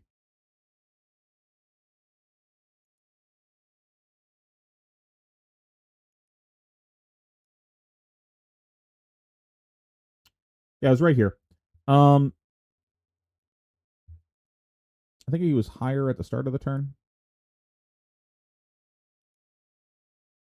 So he's at 29. And his hand's pretty medium. I had 2 things here. One, I think this Conqueror doesn't matter because it's just damage, and I want to make sure that I can actually beat him in a fatigue game. And 2, I need to get this Blood in the Water out of my deck. If I go nuts here, and I let's say this turn plays out perfectly, and I get to go Conqueror into an ally. I get to do both things. Let's just say theoretically I get to do that. He's just going to block. And he's just going to play a 1-card hand into my Sawbones and pass. And I'm going to look like an idiot with this Blood in the Water in my arsenal. Or I pitch the blood, and now this fucks up my stack later on in the game when I'm trying to win, when we're over here, and maybe I didn't get enough chip damage. Maybe he's still too healthy, and we get to this hand, and I'm like, shit, now I have this dumbass red that doesn't do anything. So like I had a reason to do that in this specific game. I don't think that I do that all the time. I think there's a lot of times that you just send it. I think ideally, if they don't have an arsenal, you just try to arsenal the conch for later. Like surely you'll have a spot and a turn or two to play it for full value. But there's definitely moments that I just send it and just whatever. I just need to make sure that I get my damage here. Like sometimes versus aggro decks, like I don't know if in the next hand I can cast this card. I might just have to block next turn anyways, and then this just doesn't do anything.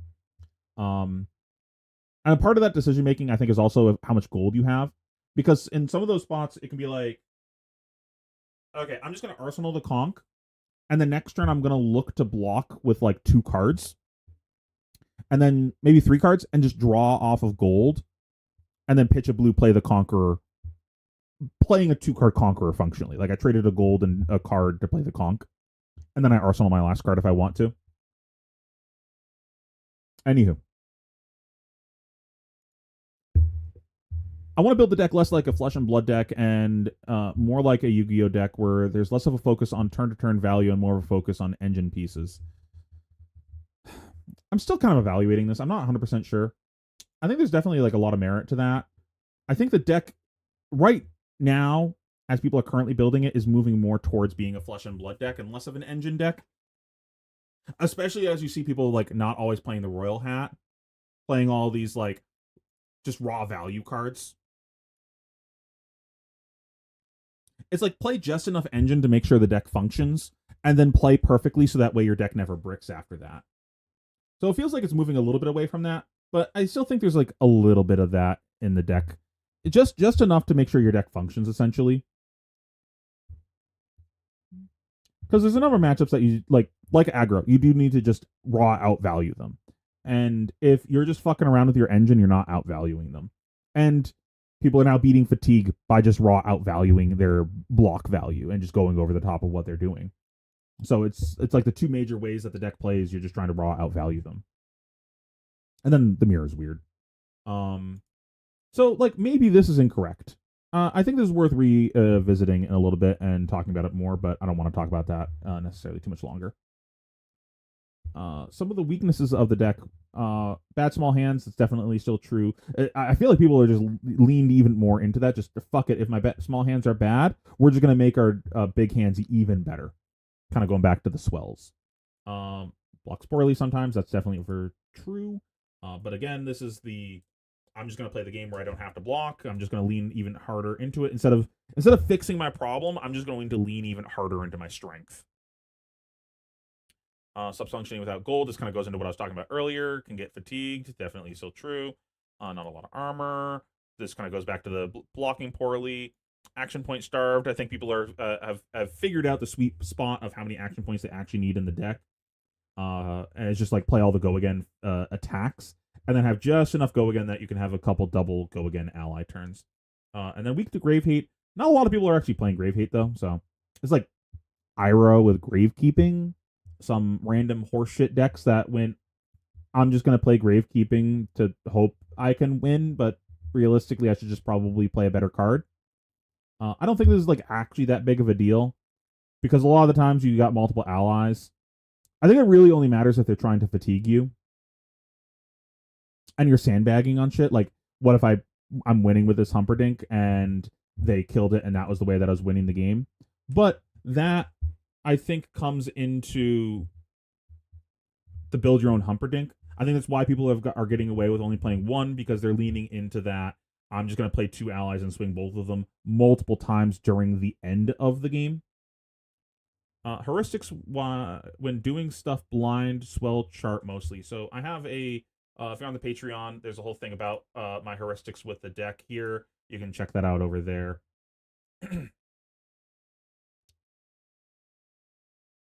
Questions that we needed answering. Is playing more than 60 optimal? One of the failures. So, is playing more than 60 optimal? I believe I didn't add this in initially. I think I added that later.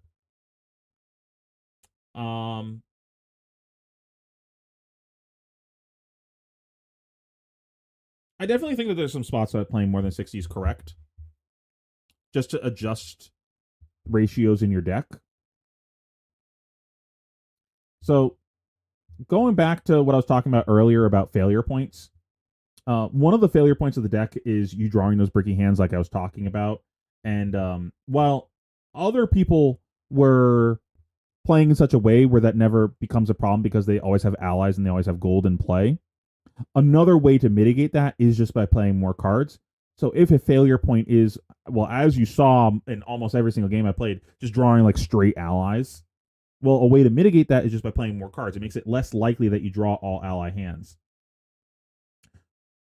But like you saw, people are just playing in such a way where that's less of a problem. But also the ally counts are trending down in the deck. When we were on like the first couple weeks, like basically like national season, we started with ally counts closer to like 20, I think. And then it trended down to about 18. And then we got to the PT, and it was like 18 was the high, and most decks were closer to 15. So it's harder to brick when you have less allies. And if you're just replacing that with go-agains and prismatic ley lines, you're willing to do this double ally shit to create your own Humperdinck, it makes you less susceptible to fatigue. And I think that's the entire reason to play more allies, basically, to make sure that you're not as susceptible to fatigue. And realistically, you're only trying to play one ally a turn anyways. So 15, that's the number of cards you would want in your deck in a normal deck to try to roughly draw one of that card every turn. And Gravy sees more than 4 cards a turn, so that math is shifted even more. Plus, you've got ways to like literally just dig for those cards, like Call of the Grave. So I think 15 is like a nice sweet spot for that.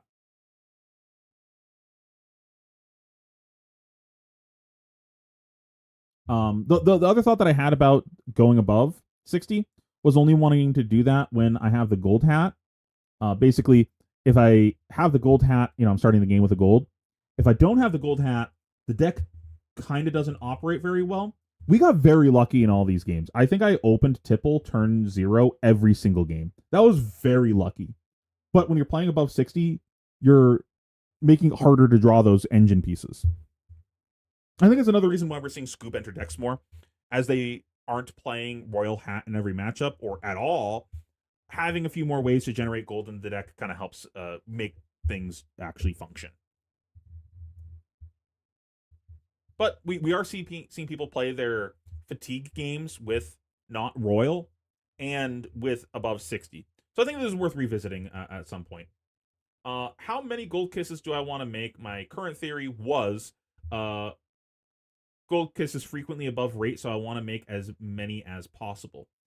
I had the question of how many gold kiss, and then my answer at that moment when I came back to this like a week or two in was that I think now I want to make, it depends on the type of deck and the matchup. I think it's like I want to make 0 to 1 in the faster matchups. It's like 0 unless they're playing a deck that can backdoor fatigue me. By that I mean they play aggro and then they realize they're not winning the race anymore, but I've burned through too much of my deck playing the game with them, that they can just try to fatigue me from that spot. So I think in those games I just want like 1 gold kiss. Against the decks that are actually trying to fatigue me, I think I want to make about 2 per game so I can do the double ally thing.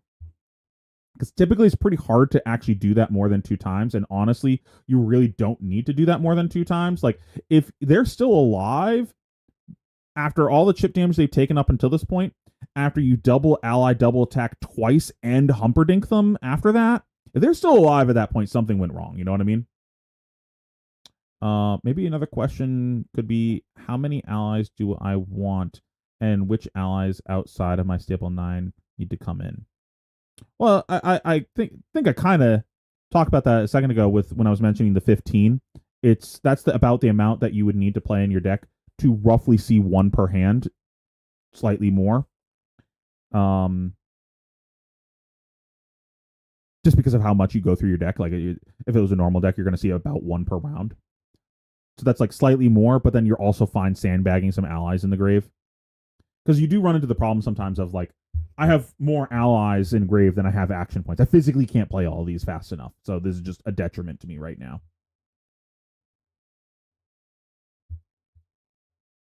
I think it's like 15 if you're playing Prismatic, and the Prismatic is taking the slots of allies. And if you're not playing the Prismatic, you need to play allies that are specifically for fatigue. I think against everything else, playing like 15 or less is perfectly fine. Like 15, 14, something like that.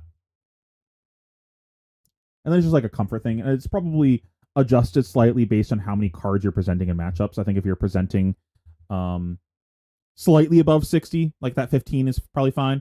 But if you're presenting like significantly more than 60, then you probably want to add like 1 or 2 more to kind of adjust that ratio. That's something that you should consider when you're sideboarding in general in Fab. Sideboarding cards, if you're if you're fat decking a matchup, consider sideboarding extra pitch cards or whatever the thing that you care about your ratio of in the deck. That was something I did back when I played Lexi.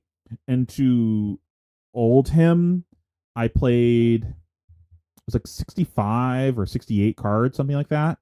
And I boarded in 2 blues just for that matchup. It was like 2 Frostlocks or whatever the fuck it's called.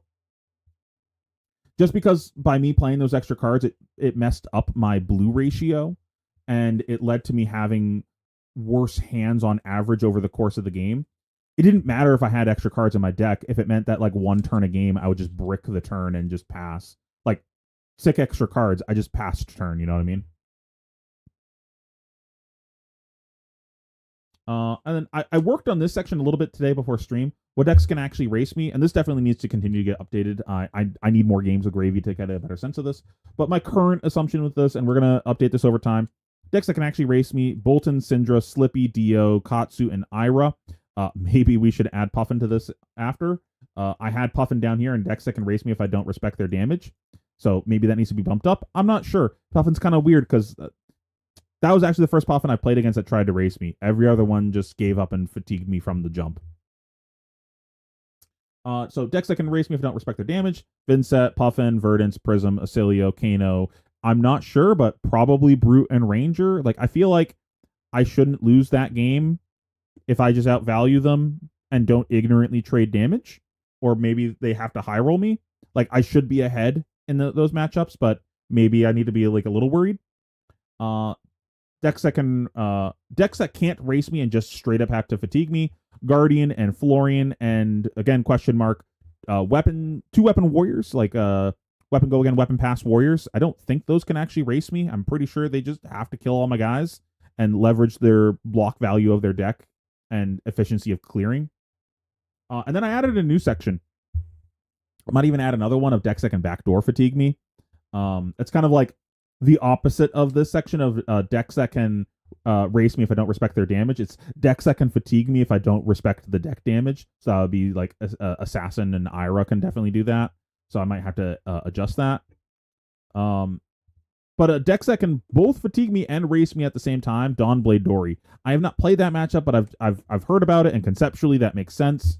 Just Dawnblade to farm all my guys, and then just pivot into killing me from a giant Dawnblade. That's what happened back in the day with Dromai.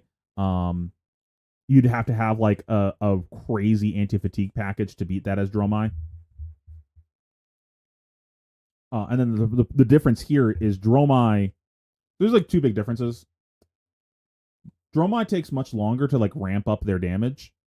They gotta like set up for a bit longer, and then it starts exploding. But yeah, that's what I was saying a second ago. I feel like Ira can backdoor fatigue. I think Ira like wants to race me, but can backdoor fatigue me. I don't think they can just straight up fatigue me. Just like, I'm just gonna sit here and play the game like this guy did, where they just like, I'm just not gonna take damage. I don't think Ira does a very good job of that. So I think they need to play the game and then pivot into fatigue from that spot. But I don't know yet. We got to evaluate this some more after more games. What was I saying? So Dromai took longer to ramp up, but then once you did, you fat board, play one card, push the whole board, and it would just be like a one card 15 basically. Gravy doesn't really do that. And also Dromai, had the problem of poppers. Gravy doesn't have that problem. So you got like a plus and a minus. Gravy doesn't need that ramp up time. He can just like from the jump go like, here's a bunch of damage on a turn. And he doesn't have the Phantasm problem of buying turns. But he never gets to hit that critical mass of board and just push the board. So I don't know. Big question I still have. I just haven't played this matchup yet. How much AB do you want in Verdance? I'm seeing a lot of people just play one AB and just trying to race them, because I think the problem is if you play more than that, you just get fatigued. Unclear. I need to actually play that matchup. I just haven't played it yet. How do I beat fatigue without Humperdinck? We kind of already talked about this whole time. Let's see. At the time, my current theory was play two allies and attack with both of them on the same turn. Yes, but I think it was more than that, and we already talked about that. So this was kind of right, but we needed to go a bit deeper on this. I think we already did. And then we got the new way that people are beating fatigue, which is the prismatic leyline trick. You're basically playing prismatic ley lines. They're almost always a 0 for 5. And then you're using Scoob to put it back in the deck, so you're putting more 0 for 5s back in your deck on second cycle. And then we talked about this already. What heroes do we want? Limpet versus. Right now, I just want it versus Guardian and the Mirror. Do we need Royal in every matchup? I think we've answered that question, that we do not actually need to be Royal at all. Though I think that's a metagame thing. I think given the Pro Tour metagame, that was pretty nice to not be Royal. almost all the top decks you didn't need to be Royal versus. So if we move into a meta where there's more fatiguey decks, probably want to put Royal back in the deck for that. Can I get the deck to function on smaller hands? Oh, no, I'm sorry. This is can I get the deck to function with less reliance on tipple, by extension function on smaller hands? Um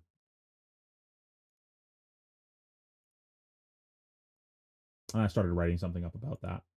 I kind of already talked about this. People kind of move to the other direction where they're just gonna go big or go homeless. Like I'm just gonna not block and play even better big hands. Is the Gold Fable worth playing? It seems like the consensus is no. There was not a single Gold Fable in the top 64, and the data was showing that people were just playing it less over the course of the national season. I don't know if that's correct. I feel similarly about this as I do about Give No Quarter.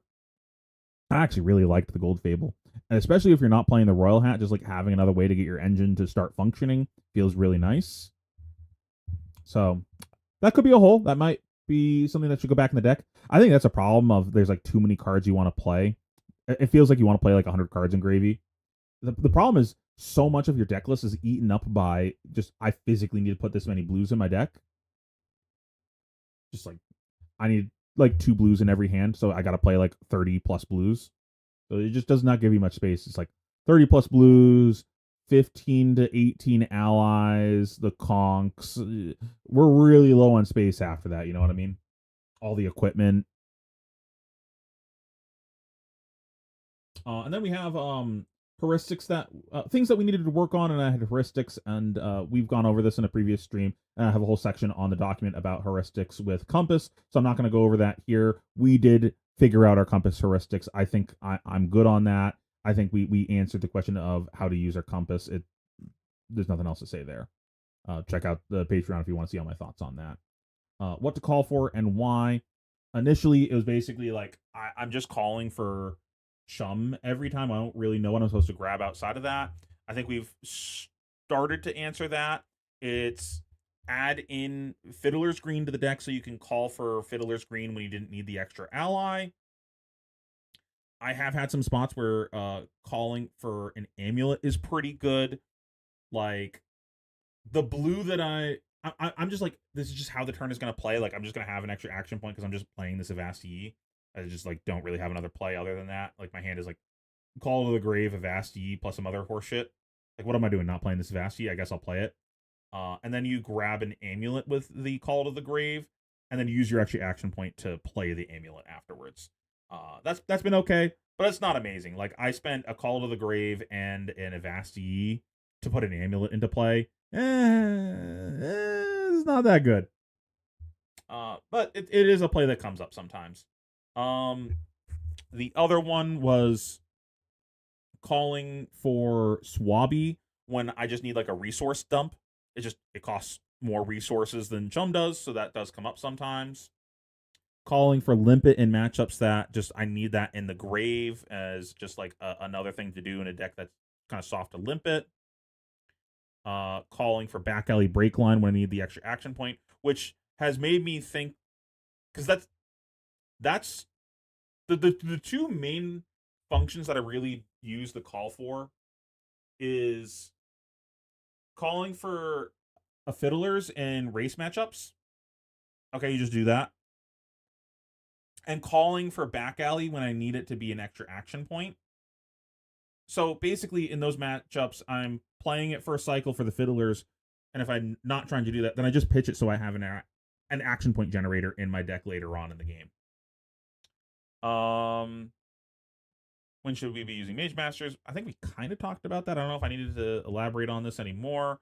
It seems like it's just for like having funny double ally turns, or unbricking your hand. I at this point, the matchups have kind of broken down into it's either a Mage Masters matchup or it's a Quick Dodge matchup. And in all the Mage Master ones, you're basically just sitting on your Mage Masters to have a funny double ally turn. So you just like kind of want to be conservative with them, I think, is the answer. It's kind of like Halo. Like I'm waiting for a specific turn to use my Halo. What kind of hand texture do I want to balance in the mirror? You get lots of opportunities to balance.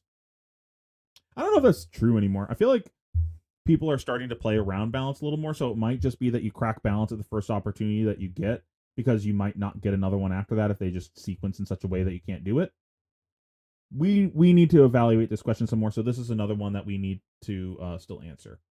I like that. What was the other one we still needed to answer?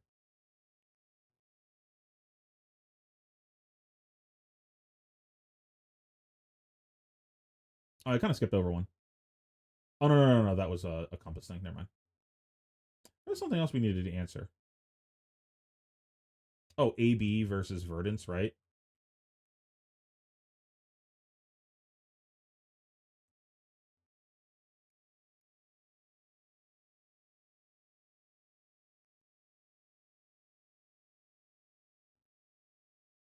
I think we need to expand on this section some more.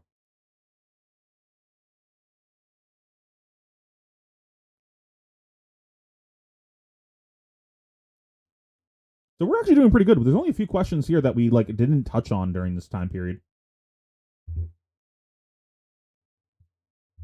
We definitely need to get better about being mindful of hook opportunities. There's like one or two spots during those games that I think I was hooked at the wrong time and got like a little punished for that. Uh, it's mostly like if I know that I'm gonna play like a loot the hold or something, I need to hook on the tipple instead. And then were there any other ally pairs that we identified? I don't think so. I think it was less like ally pairs that were good because honestly, most of the allies that are seen play in the deck are just like vanilla damage. People aren't really doing any of the ones with cute tricks.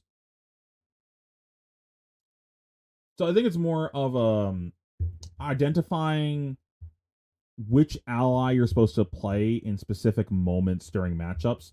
Like remember there's that one moment in this game where I said I'm not going to play the Rigor Mortis because he's on Tunic and he has Graphene in play.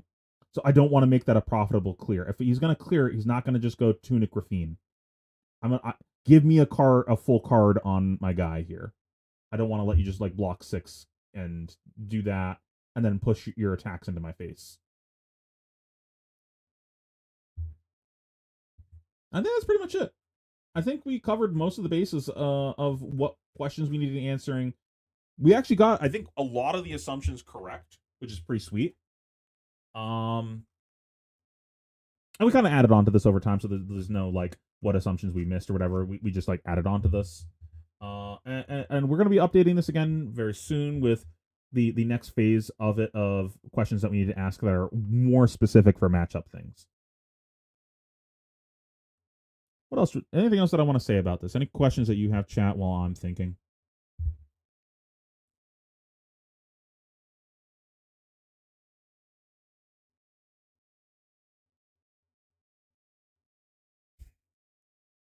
Is there any way that I can articulate the purpose of this for you guys for what to take home for yourself outside of just here's these gravy specific things? I think I kind of covered it when I was talking about this stuff earlier, like the earlier half when I yapped about how to actualize this. We just thought about these things while we played our games and while we watched stream. There's really not much to say beyond that. I did say this in a different stream. I would really recommend that. Well, first of all, you should do things like this, like write down the questions that you have that need answering during your game, so you're not just absentmindedly playing games. But what I would really recommend is having some short notes, like bullet, because this is a lot to look at. This is not something that you can just like have next to you while you're playing and be able to glance over it and really get a lot out of that. And what question do I need answering? Scroll, read. Oh, my opponent left the game because I took too long. Like that's not usable. I guess I don't know how to phrase it better than that. I would make a long thing like this, or however long is useful to you, and then make shorthand bullets, even on a sticky note or something, and just have that with you while you're playing your games. Glance over to it before you play your game. Maybe glance at it during your turns or something if you're like playing in an environment that you're allowed to do that, like Talishar, or you're playing like at your armory and your opponent doesn't give a shit. just like ask if they mind if you reference this sticky note during your game of questions. Most people aren't going to care. And then he'd be like, "Oh yeah, this quick note. I remember what the whole thing I wrote about that was. I just needed the reminder." And then after your game, make sure you write down notes of any of those questions that you answered. That's kind of what we did during this. Like when we were playing our games, we would take breaks and sometimes and add to this to try to figure out if there's anything that we needed to add.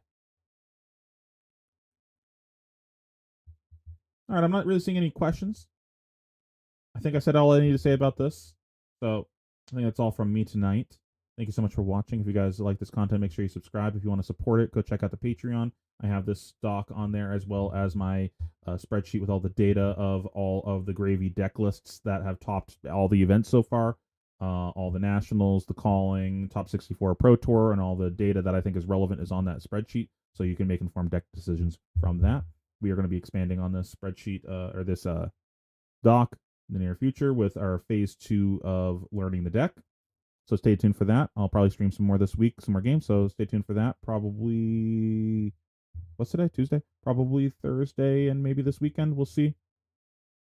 So again, thank you so much for watching. Have a great rest of your night.